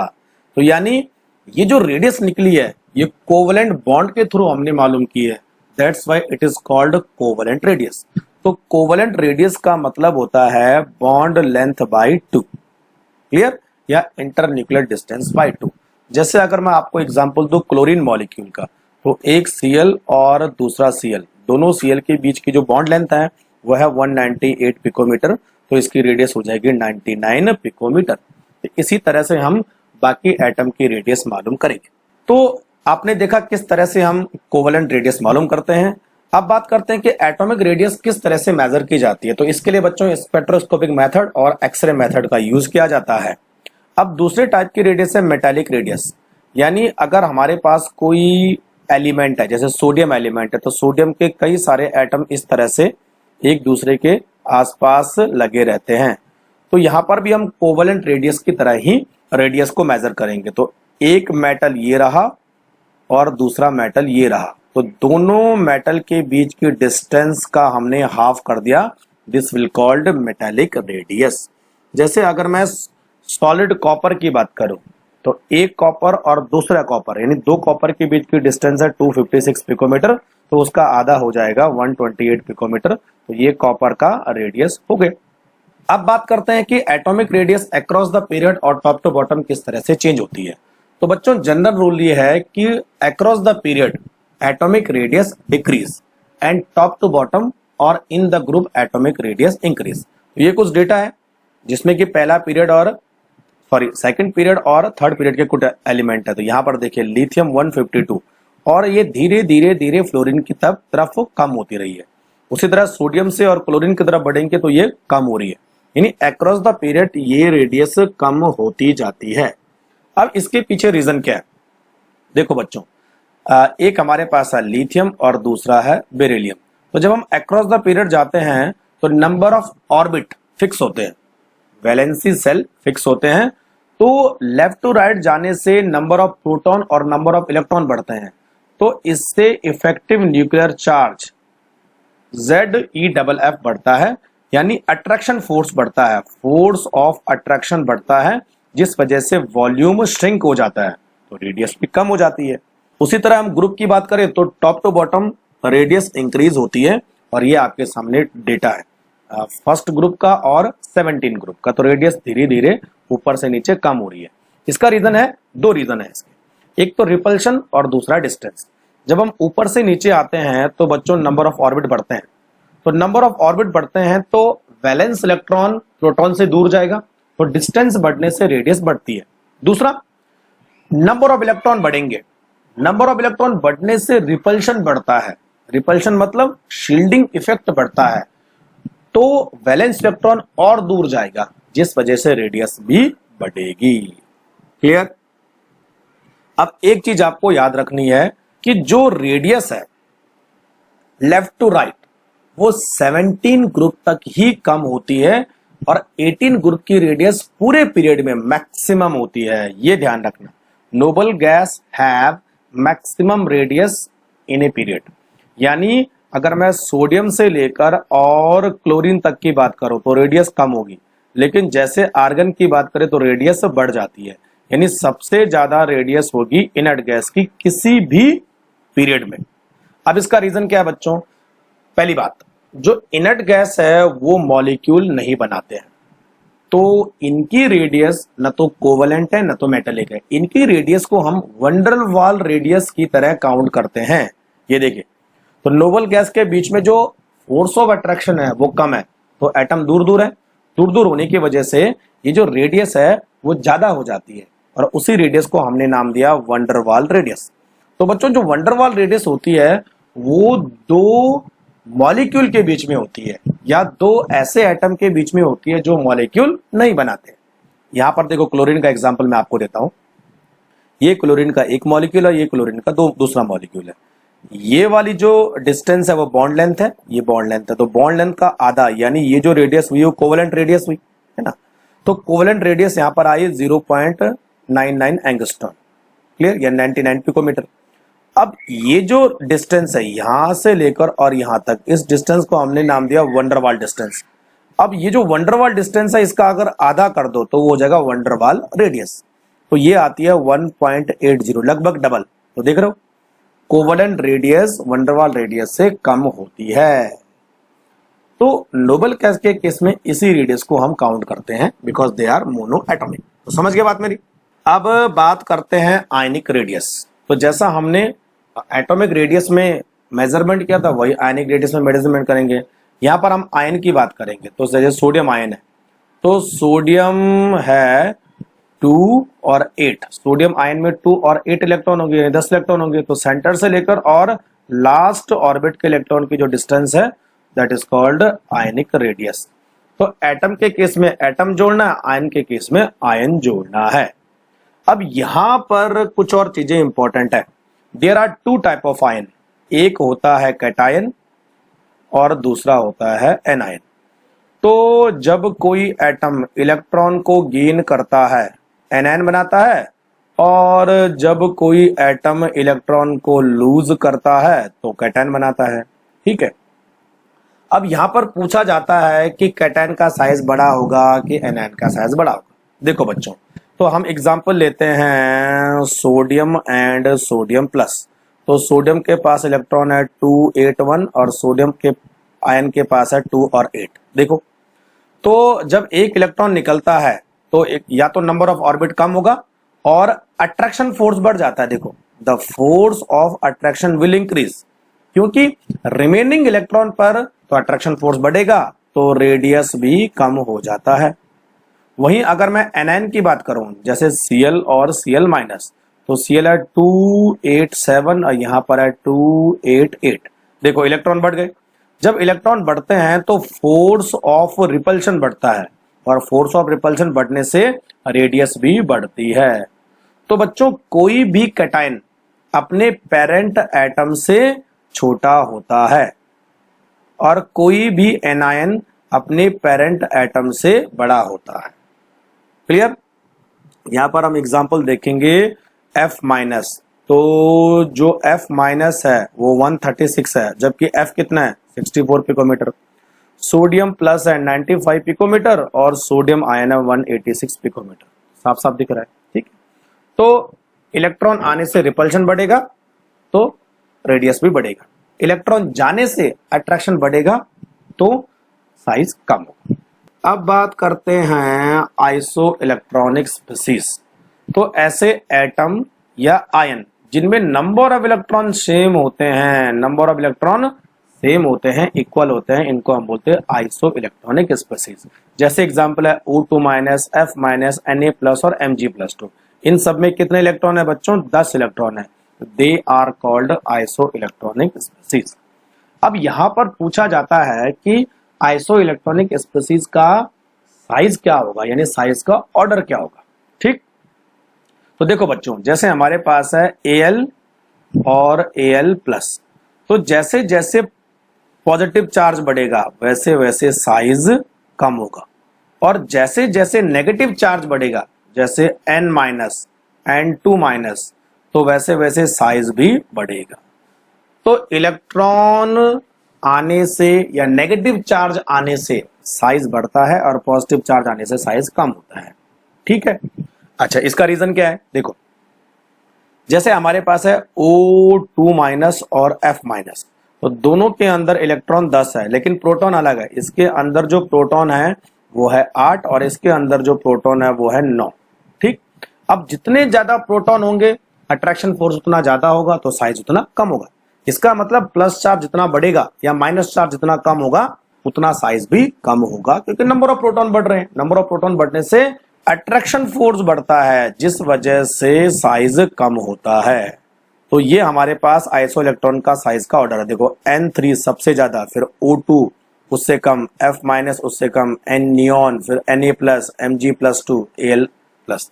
ठीक, अब 3 क्वेश्चन हम इससे रिलेटेड सॉल्व करते हैं। देखो, name the species that will iso electronic with each of the following atom और आयन। अब आपको हर किसी के कोई आइसो इलेक्ट्रॉनिक लिखना है। तो F माइनस के लिए कौन सा होगा बच्चों? N3 माइनस और नियॉन। एक आगे एक पीछे वाला लिखो। आर्गन के लिए होगा क्लोरीन माइनस और पोटेशियम प्लस। Mg+2 के होगा सोडियम प्लस और एल्यूमिनियम 3 प्लस। रूबिडियम के लिए होगा, रूबिडियम होता है 37, एक इलेक्ट्रॉन निकल गया 36 हुआ। तो 36 किसका होता है? क्रिप्टन का और स्ट्रोंटियम 2 प्लस का। ठीक, दूसरा question, consider the following species. ये कुछ आयन दिए हैं, यहां पर पूछा what is the common in them. इन सब में कॉमन क्या है? नंबर ऑफ इलेक्ट्रॉन कितने हैं? 10 हैं, because they are isoelectronic species. दूसरा, arrange them in order of increasing radius. तो इंक्रीजिंग रेडियस क्या होगा? उल्टा कर दो इसको, N3 सबसे ज्यादा और Al3 प्लस सबसे कम। ये ऊपर मैंने दिया है, ठीक है। ये डिक्रीजिंग का है, आप इंक्रीजिंग लिख सकते हैं। तीसरा question, the size of iso electronic species is affected by. तो बच्चों वो होता है न्यूक्लियर चार्ज के थ्रू, क्योंकि इनमें नंबर ऑफ इलेक्ट्रॉन तो सेम है, लेकिन क्या चेंज है? Number of proton. तो नंबर ऑफ प्रोटॉन बढ़ेंगे तो अट्रैक्शन फोर्स बढ़ेगा, तो साइज भी कम होगा। क्लियर? अब आ जाओ दूसरी प्रॉपर्टी पर, आयोनाइजेशन एंथैल्पी। तो आयोनाइजेशन एंथैल्पी का मतलब होता है जब किसी एटम से इलेक्ट्रॉन निकल जाता है तो वहां पर जो एनर्जी इन्वॉल्व होती है, this is called ionisation enthalpy. जो एटम है वो अपनी गैसियस स्टेट में होना चाहिए और ग्राउंड स्टेट में होना चाहिए। दो कंडीशन, एक तो गैस होना चाहिए और दूसरा अपनी ग्राउंड स्टेट में होना चाहिए, यानी मिनिमम एनर्जी लेवल या मिनिमम एनर्जी स्टेट में होना चाहिए। तो आइसोलेटेड गैसियस एटम से जब इलेक्ट्रॉन निकल जाता है तो जो भी एनर्जी यहाँ पर इन्वॉल्व होती है that is called ionisation enthalpy, और इसको हम डेल्टा IH से रिप्रेजेंट करते हैं, या इसको हम जो है आयोनाइजेशन पोटेंशियल भी बोलते हैं। किलो जूल पर मोल में इसको मेजर करते हैं क्योंकि एनर्जी है।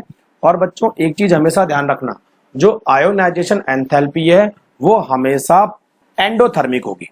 एंडोथर्मिक मतलब आपको एनर्जी देनी पड़ेगी इलेक्ट्रॉन को निकालने के लिए। तो जो डेल्टा H की वैल्यू होगी वो हमेशा क्या होगी? पॉजिटिव। थर्मोडायनामिक्स में आपने पढ़ा होगा, ठीक है। अब बात करते हैं second ionisation enthalpy and third ionization enthalpy. तो किसी एटम से एक इलेक्ट्रॉन निकालने पर जो भी एनर्जी लगती है उसको हम बोलेंगे फर्स्ट आयोनाइजेशन एंथैल्पी, तो delta IH1।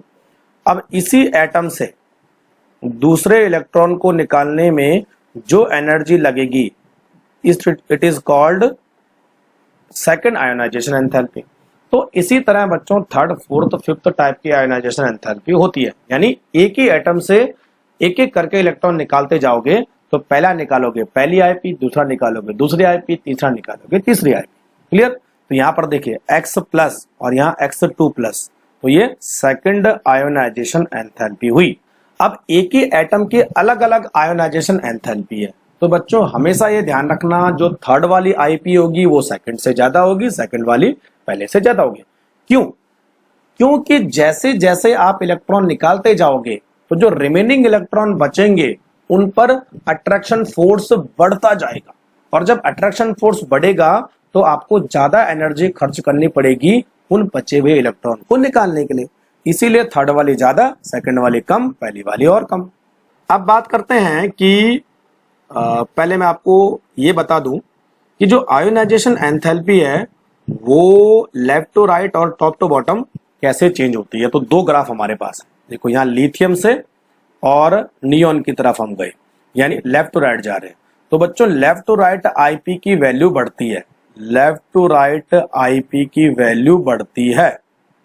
Reason, attraction force बढ़ रहा है, तो ज्यादा एनर्जी चाहिए होगी इलेक्ट्रॉन को निकालने के लिए, तो अट्रैक्शन फोर्स बढ़ने से आईपी की वैल्यू भी बढ़ती है। लेकिन इसमें कुछ एक्सेप्शन भी है, वो मैं आगे डिस्कस करूंगा। ये देखिए यहाँ पर है ना, टॉप टू बॉटम की बात करें तो बच्चों टॉप टू बॉटम आईपी की वैल्यू कम होती है, क्योंकि ऊपर से नीचे आने पर अट्रैक्शन फोर्स कम हो रहा है, रिपल्शन फोर्स बढ़ रहा है, तो कम एनर्जी चाहिए होगी इलेक्ट्रॉन को निकालने के लिए, तो डेल्टा आई एच की वैल्यू कम होती है। देखो लिथियम से और सीजियम की तरफ आ रहे हैं तो वैल्यू कम हो रही है। अच्छा जी, अब इसमें दो फैक्टर काफी इंपॉर्टेंट रोल प्ले करते हैं, ये मैंने वैसे हिंट दे दिया, फिर भी थोड़ा डिस्कस करते हैं। एक होता है इफेक्टिव न्यूक्लियर चार्ज और दूसरा होता है शील्डिंग इफेक्ट और स्क्रीनिंग इफेक्ट। तो जो इफेक्टिव न्यूक्लियर चार्ज होता है उसका मतलब क्या होता है, देखो ये एटम है, ये प्रोटॉन है और ये वैलेंस इलेक्ट्रॉन है, वैलेंस इलेक्ट्रॉन। तो वैलेंस इलेक्ट्रॉन पर कितना अट्रैक्शन फोर्स लग रहा है प्रोटॉन के थ्रू, इसको हम बोलते हैं इफेक्टिव न्यूक्लियर चार्ज। और बच्चों ये कम होता है नेट न्यूक्लियर चार्ज के, यानी जैसे जैसे डिस्टेंस बढ़ेगी वैसे वैसे वैलेंस इलेक्ट्रॉन पर जो अट्रैक्शन फोर्स है वो कम होता जाएगा, तो इसी फोर्स को हम बोलेंगे इफेक्टिव न्यूक्लियर चार्ज। तो ऐसा आप समझ सकते हैं कि इफेक्टिव न्यूक्लियर चार्ज एक तरह का अट्रैक्शन फोर्स है जो वैलेंस इलेक्ट्रॉन फील करता है। दूसरा है शील्डिंग इफेक्ट या स्क्रीनिंग इफेक्ट। तो शील्डिंग इफेक्ट और स्क्रीनिंग इफेक्ट का मतलब ये होता है कि the net repulsion force feel by valence electron by inner electron is called screening effect. तो अंदर के जो इलेक्ट्रॉन है वो इस पर कितना रिपल्शन फोर्स लगा रहे हैं उसी को हम बोलते हैं शील्डिंग इफेक्ट। ठीक है, तो जितने कोर इलेक्ट्रॉन बढ़ते जाएंगे, जितने इनर इलेक्ट्रॉन बढ़ते जाएंगे, रिपल्शन फोर्स उतना बढ़ेगा। ठीक है, तो रिपल्शन बढ़ेगा तो अट्रैक्शन कम होगा तो वैल्यू भी कम होगी, अट्रैक्शन बढ़ेगा तो वैल्यू ज्यादा होगी। ठीक, तो मैंने ऊपर से आपको बता दिया था कि ionisation enthalpy across the period क्या होती है, बढ़ती है। तो बच्चों देखो ये एक रेगुलर ऑर्डर में नहीं बढ़ती है, यहां पर आपको दो एक्सेप्शन पता करने हैं, एक तो ये सेकंड पीरियड वाला एक्सेप्शन है और ये थर्ड पीरियड वाला एक्सेप्शन है। तो एक्सेप्शन कहां पर है, देखो बेरिलियम की ज्यादा होती है बोरॉन से, जबकि बेरिलियम पहले है और बोरॉन ज्यादा है, और नाइट्रोजन की ज्यादा होती है ऑक्सीजन से। तो इनके नीचे वाले एलिमेंट भी ऐसे बिहेवियर शो करेंगे। मैग्नीशियम की ज्यादा होती है एल्यूमिनियम से और फास्फोरस की ज्यादा होती है सल्फर से, ये ध्यान रखना। अब ऐसा क्यों होता है हम इस पर डिस्कस करते हैं। यहां पर दो चीजें हैं, एक होता है types of orbital, types of orbital यानी किस ऑर्बिटल से आप इलेक्ट्रॉन निकाल रहे हैं, और दूसरा होता है half filled and full field orbital या पार्शली फिल्ड ऑर्बिटल, है ना, फुल फिल्ड या पार्शली फिल्ड। ठीक है, तो पहले बात करते हैं टाइप्स ऑफ ऑर्बिटल। तो एक तरफ मेरे पास है बोरॉन और दूसरी तरफ है बेरिलियम। बोरॉन होता है 1s2 2s2 2p1 और बेरिलियम होता है 1s2 एंड 2s2। तो अगर मुझे इलेक्ट्रॉन निकालना है बेरिलियम से तो वो निकलेगा s2 से, और बोरॉन के केस में निकलेगा p1 से। तो बच्चों s2 से इलेक्ट्रॉन निकालना काफी मुश्किल होता है एज कंपेयर टू p से, इसीलिए यहां पर इलेक्ट्रॉन निकालना आसान है तो IP कम हो गई, और यहां पर इलेक्ट्रॉन निकालना मुश्किल है तो IP बढ़ गई। उसी तरह नाइट्रोजन और ऑक्सीजन, तो बात करते हैं half filled and partially field. तो नाइट्रोजन होता है 2p3 लास्ट में, और ऑक्सीजन होता है 2p4। तो p3 मतलब एग्जैक्टली हाफ फिल्ड है, 1 इलेक्ट्रॉन 2 इलेक्ट्रॉन 3 इलेक्ट्रॉन। ठीक है, और p4 मतलब पार्शली फिल्ड है, 1 2 3 और 4। तो जो ऑक्सीजन है वो पार्शली फिल्ड ऑर्बिटल शो करता है, तो पार्शली फिल्ड ऑर्बिटल की जो स्टेबिलिटी है वो हाफ फील्ड से कम होती है। अब स्टेबिलिटी कम होगी तो इलेक्ट्रॉन को निकालना भी आसान होगा, इसलिए ऑक्सीजन कम हो गया और नाइट्रोजन ज्यादा हो गया।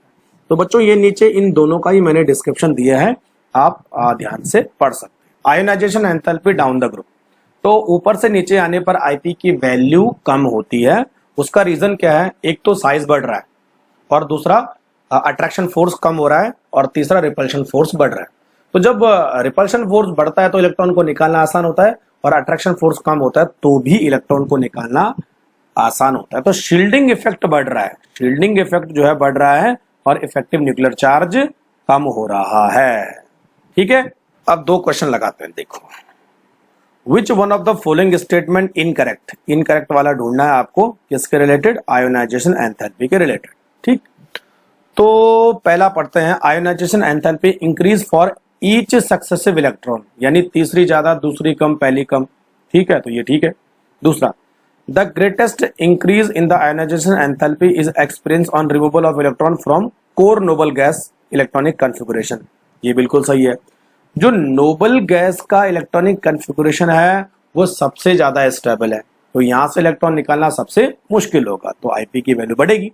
दूसरा, end of valence electron is marked by big jump in ionisation enthalpy.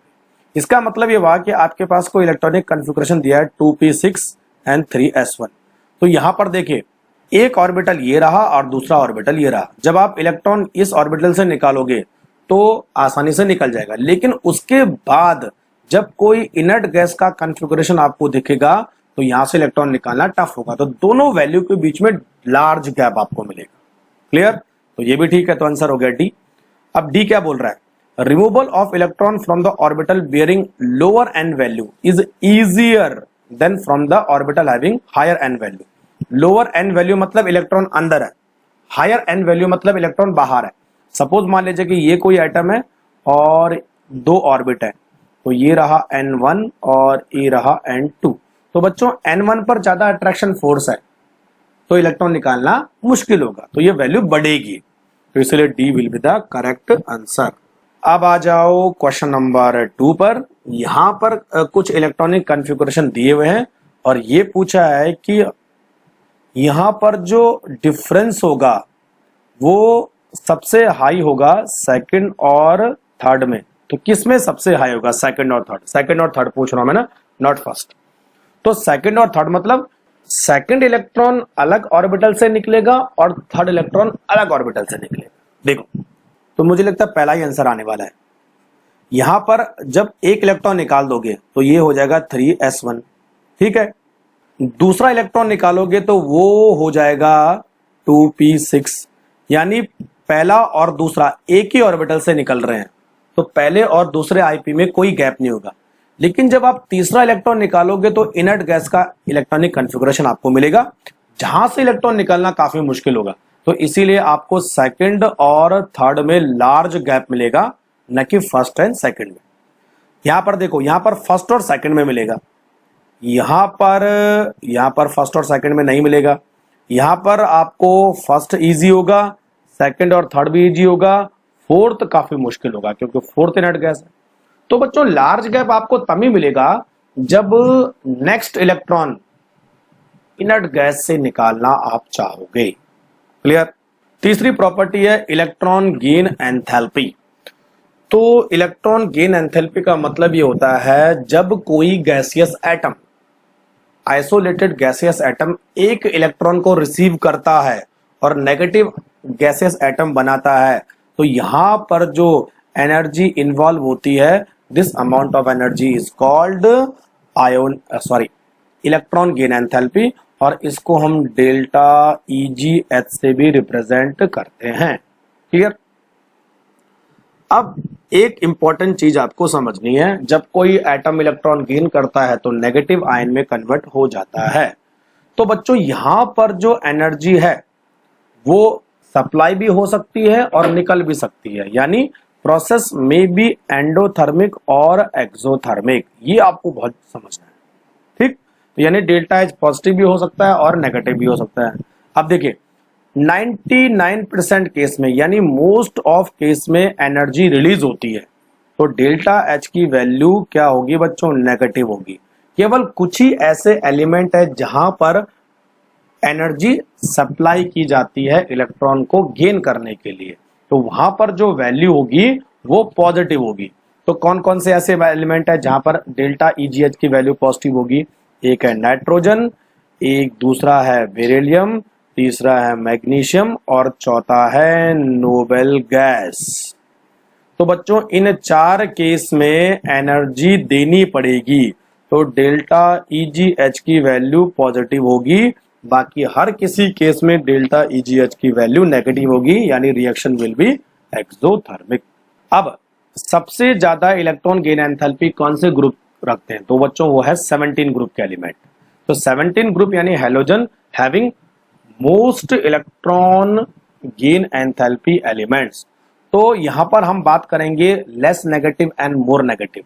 अगर वैल्यू मोर नेगेटिव है जैसे 295 एंड -80, तो जितनी ज्यादा वैल्यू नेगेटिव होगी इसका मतलब उतनी ज्यादा एनर्जी निकल रही है, और जितनी कम वैल्यू नेगेटिव होगी मतलब कम एनर्जी निकल रही है, लेकिन दोनों केस में एनर्जी निकल रही है। ठीक है, तो इस चीज को आपको समझना है कि लेस नेगेटिव और मोर नेगेटिव का मतलब क्या होता है, नेगेटिव एंड पॉजिटिव का मतलब क्या होता है। ठीक है, अब सवाल पैदा होता है कि नाइट्रोजन, बेरिलियम, मैग्नीशियम और नोबल गैस की इलेक्ट्रॉन गेन एंथैल्पी पॉजिटिव क्यों होती है? तो इसका रीजन है बच्चों कि ये जो एलिमेंट है इनका इलेक्ट्रॉनिक कॉन्फ़िगरेशन पहले से स्टेबल है। जब आप इनमें एक इलेक्ट्रॉन देते हो तो ये अनस्टेबल हो जाता है, तो स्टेबल से अनस्टेबल होने में एनर्जी लगती है। आइए एक पॉइंट नंबर 1 को भी समझ लीजिए। तो जो इलेक्ट्रॉन गेन एंथैल्पी बताती है वो ये बताती है कि कोई एटम कितना आसानी से इलेक्ट्रॉन गेन कर सकता है। जो जितना आसानी से इलेक्ट्रॉन गेन करेगा उसकी इलेक्ट्रॉन गेन एंथैल्पी उतनी ज्यादा होगी। जैसे हैलोजन, क्योंकि हैलोजन आसानी से एक इलेक्ट्रॉन गेन करके इनर्ट गैस बना लेते हैं।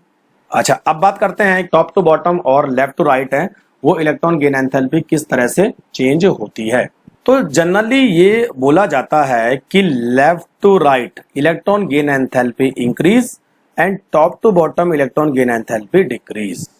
ठीक है, तो ऊपर से नीचे कम होती है और लेफ्ट टू राइट ज्यादा होती है। यहां पर कुछ डेटा है वो आप आसानी से समझ सकते हैं। देखो, सारे इनर्ट गैस की इलेक्ट्रॉन गेन एंथैल्पी पॉजिटिव है, ठीक, और हैलोजन के केस में ये लार्ज नेगेटिव है। और अगर मैं फर्स्ट ग्रुप की बात करूं तो नेगेटिव है लेकिन सबसे कम है, क्योंकि ये लेफ्ट टू राइट इंक्रीज हो रही है। तो अब एक चीज और आपको समझनी है, अगर मैं आपको ये पूछूं कि सबसे ज्यादा इलेक्ट्रॉन गेन एंथैल्पी किसकी होती है, तो अब आप बोलोगे जो लेफ्ट हैंड साइड में सबसे ऊपर है फ्लोरीन, लेकिन ऐसा नहीं है। क्लोरीन की इलेक्ट्रॉन गेन एंथैल्पी सबसे ज्यादा होती है। तो बच्चों ऑर्डर होगा ClF Br एंड I, ये ध्यान रखना, ClF Br I। अब इसका रीजन क्या है? इसका रीजन है साइज। ये नीचे मैंने एक्सप्लेनेशन में लिखा है, ये वाला है ना, कि इलेक्ट्रॉन गेन एंथैल्पी क्लोरीन की ज्यादा होती है और फ्लोरीन की कम होती है। देखो बच्चों, तो जो क्लोरीन है वो साइज में बड़ा है, जो फ्लोरीन है वो साइज में छोटा है। ठीक, अब अगर आप एक इलेक्ट्रॉन फ्लोरीन को देना चाहोगे और एक इलेक्ट्रॉन क्लोरीन को देना चाहोगे तो कौन जल्दी लेगा? जो फ्लोरीन है वो साइज में छोटा होने की वजह से वहां पर रिपल्शन ज्यादा है। अच्छा, रिपल्शन ज्यादा होगा तो इलेक्ट्रॉन लेने में आनाकानी करेगा, जबकि क्लोरीन का साइज बड़ा है तो कम रिपल्शन है, तो आसानी से इलेक्ट्रॉन को ले लेगा। तो जो जितना आसानी से इलेक्ट्रॉन को लेगा उसकी इलेक्ट्रॉन गेन एंथैल्पी उतनी ज्यादा होगी, यानी उतनी ज्यादा एनर्जी रिलीज होगी। इसलिए क्लोरीन ज्यादा हो गया और फ्लोरीन कम हो गया। ठीक है, अच्छा एक और चीज समझनी है आपको, ऑक्सीजन और सल्फर के केस में भी सेम ऐसा है। सल्फर की इलेक्ट्रॉन गेन एंथैल्पी ज्यादा होती है एज कंपेयर टू ऑक्सीजन। यहां पर भी सेम कंसेप्ट है, size as well as repulsion. ठीक है, तो ये दो एक्सेप्शन आपको जरूर समझने हैं। अब दो क्वेश्चन लगाते हैं। देखो, विच of the following pair of element would have more negative electron gain enthalpy? O और F, इन दोनों में किसकी होगी? F की होती है। और F और Cl में किसकी होगी? Cl की होगी। ठीक है, question number 2, would you expect the second electron gain enthalpy of oxygen as positive, more negative और लेस नेगेटिव? तो जस्टिफाई योर आंसर। अब एक चीज बच्चों आपको याद रखनी है, जब कोई एटम एक इलेक्ट्रॉन गेन करता है तो वो नेगेटिव आयन में कन्वर्ट हो जाता है और यहां पर जो एनर्जी होगी वो निकलेगी, यानी नेगेटिव हो जाएगा। लेकिन वही एटम जब दूसरा इलेक्ट्रॉन गेन करता है तो वो दो नेगेटिव आयन बनाता है, तो अब जो इलेक्ट्रॉन गेन एंथैल्पी है तो वो पॉजिटिव हो जाएगी। एक चीज हमेशा ध्यान रखना, क्यों? क्योंकि जब आप सेकंड इलेक्ट्रॉन देते हो किसी एलिमेंट को, किसी एटम को, तब वो सेकंड इलेक्ट्रॉन रिपल्शन ज्यादा फील करता है। इट फील मोर रिपल्शन, क्योंकि ऑलरेडी आपने एक इलेक्ट्रॉन दे दिया है तो ज्यादा रिपल्शन होगा। इसका मतलब अब एनर्जी रिलीज होने की बजाय एनर्जी देनी पड़ेगी, तो डेल्टा एच की वैल्यू क्या होगी? पॉजिटिव। तो इसीलिए हर किसी एलिमेंट की सेकंड इलेक्ट्रॉन गेन एंथैल्पी, चाहे वो ऑक्सीजन हो चाहे कोई दूसरा हो, हमेशा पॉजिटिव होगी। तो रिएक्शन होगी एंडोथर्मिक। तो ये हो गया हमारे पास इलेक्ट्रॉन गेन एंथैल्पी। अब इससे एक मिलता जुलता टर्म्स है इलेक्ट्रॉन एफिनिटी। तो लगभग दोनों इक्वल है, यानी दोनों इंटरचेंज है एक दूसरे से। इलेक्ट्रॉन एफिनिटी भी बोला जाता है और इलेक्ट्रॉन गेन एंथैल्पी भी बोला जाता है। फर्क इस फॉर्मूले से आपको मालूम चलेगा। तो electron gain enthalpy equal to minus AE, AE मतलब इलेक्ट्रॉन एफिनिटी, माइनस 5/2 RT। तो अगर मैं 5/2 RT की वैल्यू देखूं तो ये आती है 2.5 किलो जूल पर मोल। इतना ही डिफरेंस है इलेक्ट्रॉन गेन एंथैल्पी और इलेक्ट्रॉन एफिनिटी में, बस। तो ये एक बहुत माइनर डिफरेंस है, इसलिए दोनों का यूज किया जाता है। अब दूसरी चीज साइन। अब देखो बच्चों, इलेक्ट्रॉन गेन एंथैल्पी अगर पॉजिटिव होगी तो इलेक्ट्रॉन एफिनिटी नेगेटिव होगी, उसके आगे नेगेटिव लगा है। और अगर इलेक्ट्रॉन गेन एंथैल्पी नेगेटिव होगी तो ये पॉजिटिव होगी। अब क्वेश्चन देखिए, Which of the following represent the correct order of increasing electron gain enthalpy with negative sign? किन एलिमेंट के लिए OSFCl, इनकी पोजीशन देखिए बच्चों आप, Cl नीचे, F उसके ऊपर और Cl के बगल में S और उसके बगल में F। तो इन दोनों में सबसे ज्यादा किसकी होगी? Cl की। तो Cl की सबसे ज्यादा, उसके बाद F और उसके बाद S और उसके बाद O। ठीक है, Cl, F, S and O। तो आंसर हो गया बी। तो नेक्स्ट हम डिस्कस करते हैं इलेक्ट्रोनेगेटिविटी।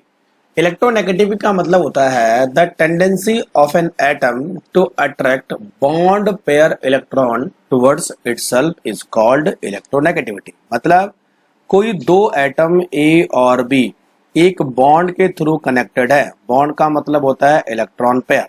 तो किसी एक एटम की इन बॉन्ड पेयर को अपनी तरफ अट्रैक्ट करने की जो पावर है, जो टेंडेंसी है, इसी को हमने नाम दिया इलेक्ट्रोनेगेटिविटी। अब जो अपनी तरफ इलेक्ट्रॉन पेयर को अट्रैक्ट करेगा उस पर आ जाएगा नेगेटिव चार्ज, और जिससे अट्रैक्ट होंगे उस पर आ जाएगा positive charge. For example H और Cl है, तो Cl नेगेटिव और H पॉजिटिव। तो यहां पर जो इलेक्ट्रॉन क्लाउड है वो थोड़ा सा Cl की तरफ शिफ्ट हो जाएगा। तो हम ये बोल सकते हैं कि Cl is more electronegative than H। Clear? दूसरी चीज, जो इलेक्ट्रोनेगेटिविटी है उसकी कोई मेजरेबल क्वांटिटी नहीं होती है, इसकी कोई यूनिट नहीं होती है।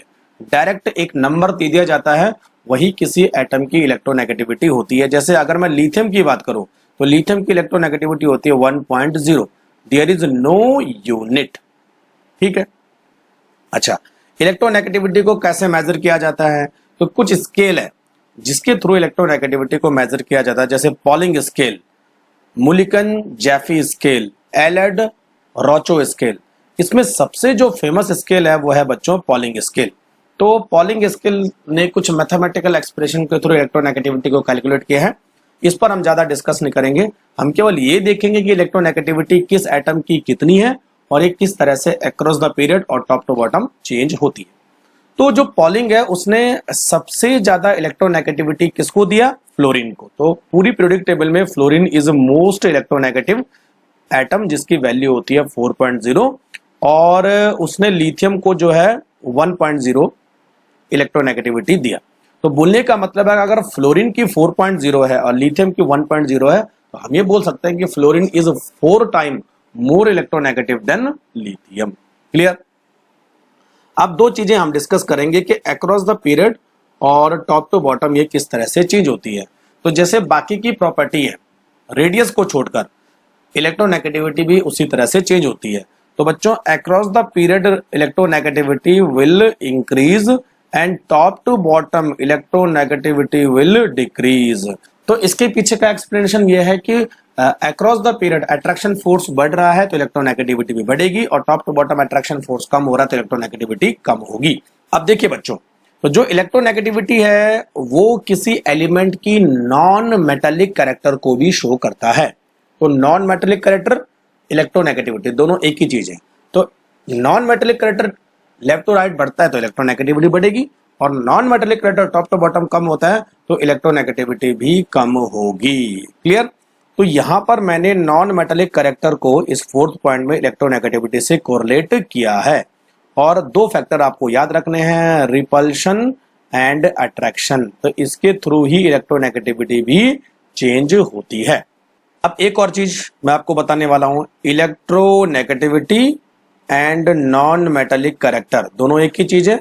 तो इसी तरह जो है इलेक्ट्रोपॉजिटिविटी और मेटेलिक कैरेक्टर दोनों एक ही चीज है। तो दोनों एक दूसरे के अपोजिट होते हैं।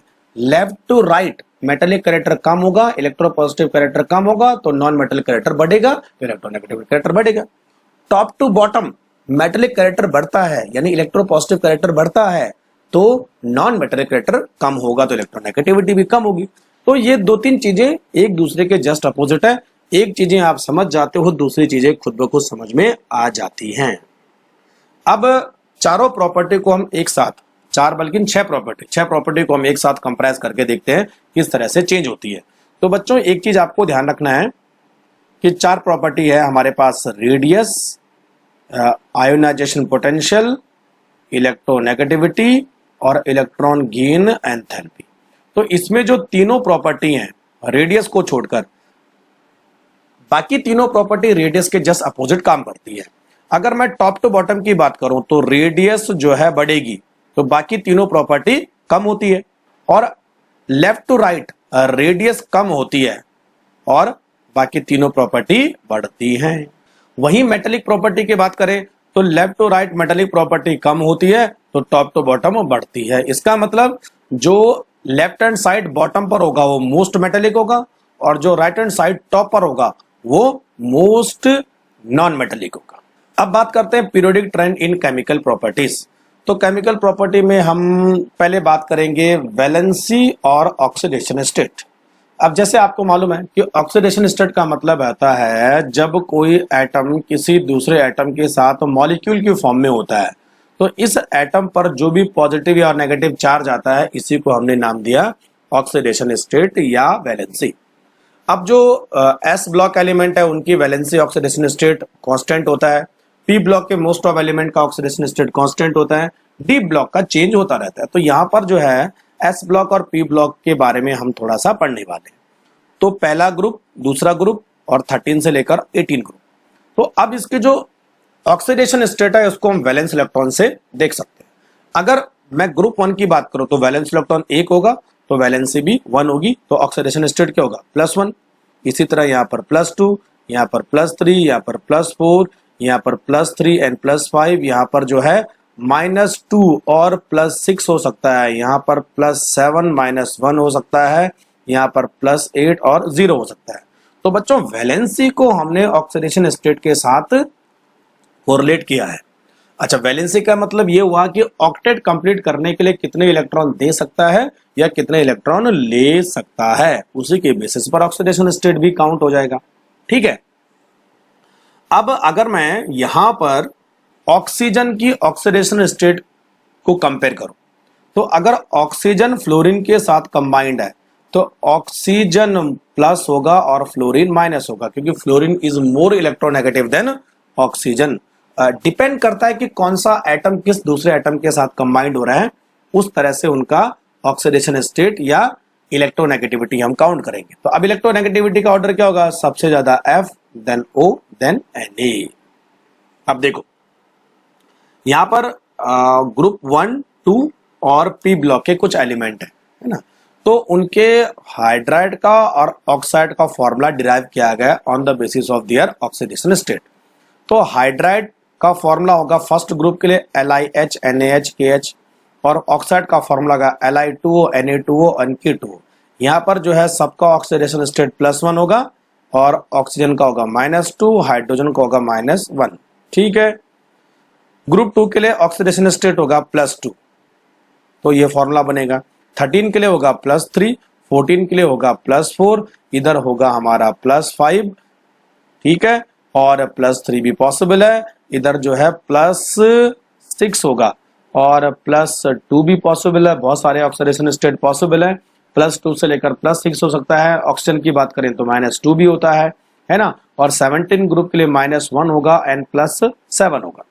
तो इसके अकॉर्डिंग फॉर्मूला बन सकता है। क्लियर हो गया। अब बात करते हैं anomalous property of second period element.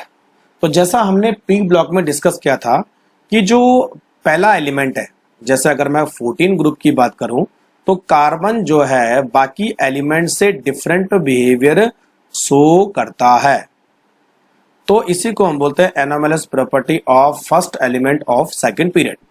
तो कार्बन बाकी से चेंज होगा, उसी तरह बोरॉन एल्यूमिनियम से चेंज होगा। इसी तरह बच्चों जो पहला एलिमेंट है वो बाकी एलिमेंट से अलग बिहेवियर शो करता है।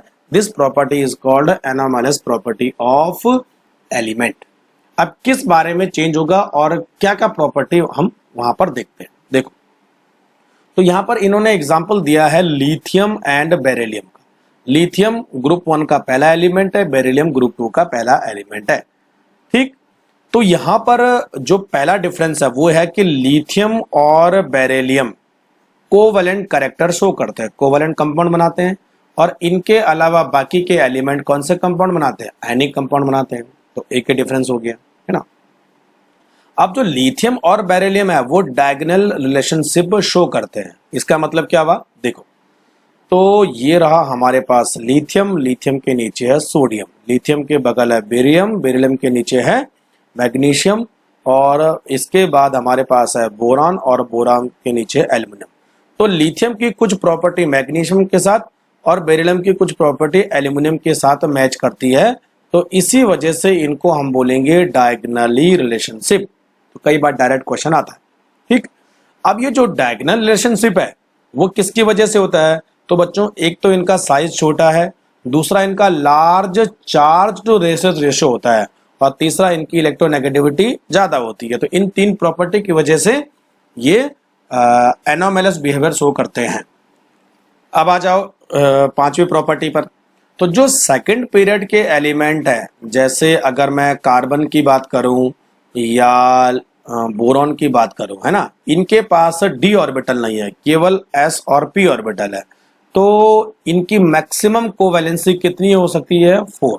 लेकिन अगर मैं एल्यूमिनियम और सिलिकॉन की बात करूं तो इनके पास डी ऑर्बिटल है, तो इनकी कोवैलेंसी 4 से ज्यादा हो सकती है। ये पी ब्लॉक में डिस्कस किया गया है। अब एक एग्जांपल देखिए, बोरॉन जो है इस तरह का कंपाउंड बनाएगा, मैक्सिमम 4 एटम आ सकते हैं, तो ये टेट्राहेड्रल कहलाएगा। लेकिन उसके नीचे जो एल्यूमिनियम है वो 4 से ज्यादा एटम को एकोमोडेट कर सकता है, तो देखो AlF6, तो ये क्या हुआ, ऑक्टाहेड्रल। तो ये बताता है कि डी ऑर्बिटल है या नहीं है। एक और important property, types of bonding. तो अगर मैं कार्बन की बात करूं तो कार्बन जो है पी पाई बॉन्डिंग बनाएगा। तो पी पाई बॉन्डिंग मतलब या तो डबल बॉन्ड होगा या तो ट्रिपल बॉन्ड होगा, ठीक है। देखिए carbon carbon double bond, carbon carbon triple bond, carbon nitrogen double bond, nitrogen nitrogen triple bond, double bond, क्योंकि इनके पास डी ऑर्बिटल नहीं है, ठीक है। लेकिन इसके अलावा जो और एलिमेंट है जैसे फॉस्फोरस एंड चलो मैं ऑक्सीजन की बात करता हूं। तो फॉस्फोरस के पास डी ऑर्बिटल है, तो ये डी पाई और पी पाई बॉन्डिंग बनाएगा। अब एक क्वेश्चन देखो, ऑक्सीडेशन स्टेट और कोवैलेंसी मालूम करनी है एल्यूमिनियम की इस कंपाउंड में। तो कोवैलेंसी का मतलब ये हुआ कि कितने number of bond central atom के पास प्रेजेंट है, या कितने एटम डायरेक्टली कनेक्टेड है। तो 5 तो वाटर मॉलिक्यूल है और 1 क्लोरीन है, तो इसका मतलब इसकी कोवैलेंसी कितनी होगी, 6। और कोवैलेंसी को हम कोऑर्डिनेशन नंबर भी बोलते हैं।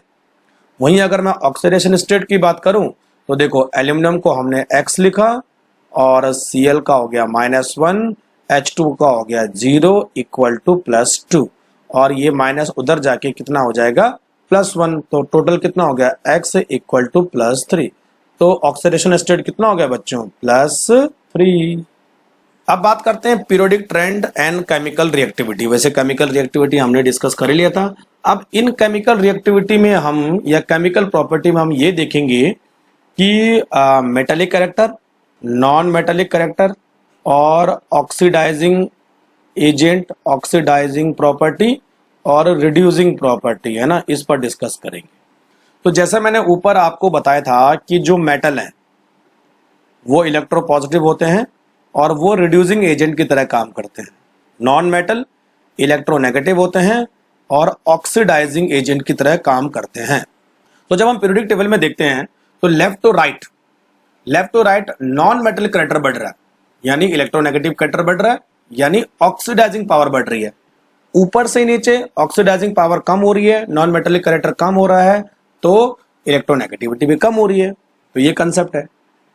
तो आपको नॉन मेटलिक करैक्टर को इलेक्ट्रोनेगेटिविटी और ऑक्सीडाइजिंग पावर से जोड़ना है। इसी तरह अगर मैं मेटल की बात करूं तो left to right metallic character कम हो रहा है, तो इसका मतलब है रिड्यूसिंग प्रॉपर्टी कम हो रही है, इलेक्ट्रोपॉजिटिव प्रॉपर्टी कम हो रही है, लेकिन टॉप टू बॉटम में बढ़ रही है।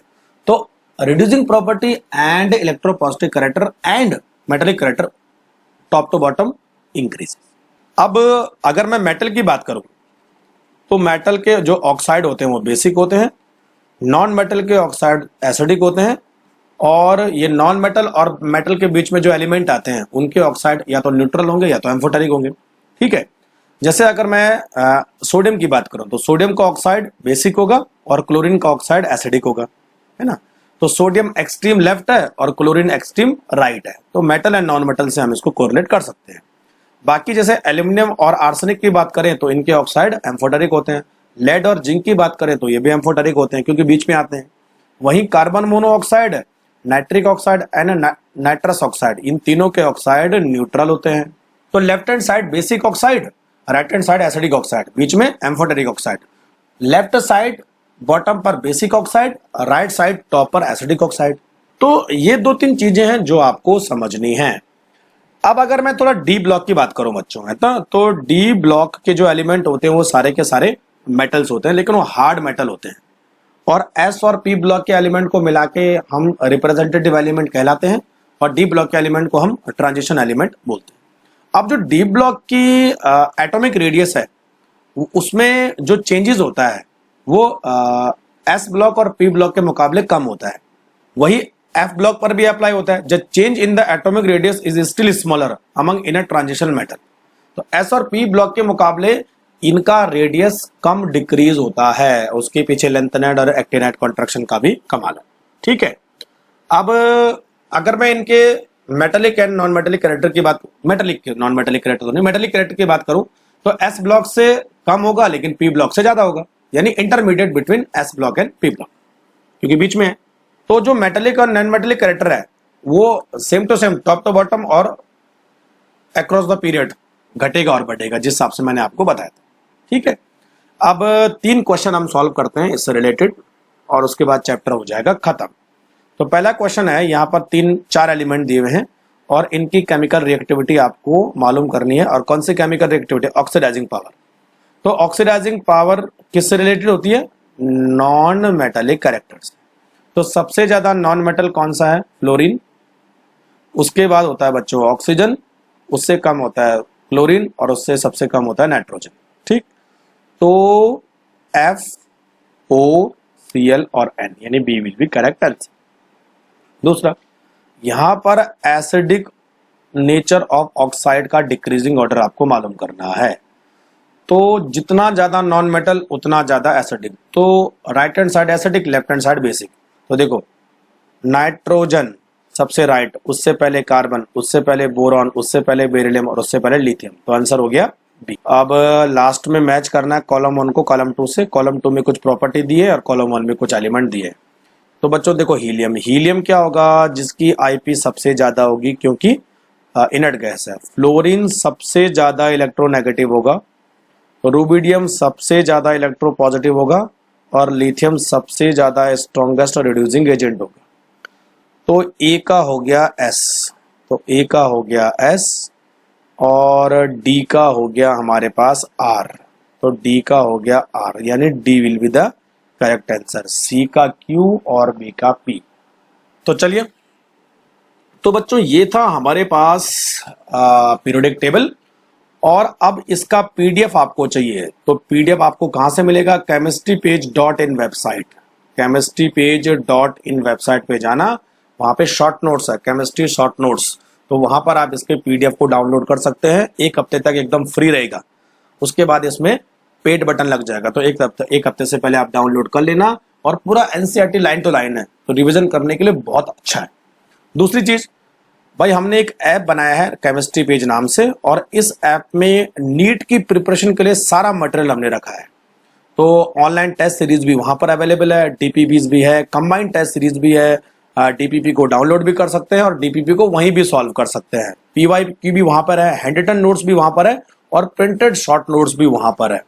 तो अगर किसी को ये सारी चीजें चाहिए तो chemistry page mobile app download करो, मात्र 300 रुपये में आप सारी चीजें ले सकते हैं। अगर कहीं कोई डिफिकल्टी आ रही है तो नीचे मैंने कई सारे लिंक दिए हैं, जैसे मेरे टेलीग्राम ग्रुप का लिंक है, वेबसाइट का लिंक है, तो वहां से आप मुझे कांटेक्ट कर सकते हैं। तो चलिए इस चैप्टर को यहीं पर फिनिश करते हैं। Thank you very much.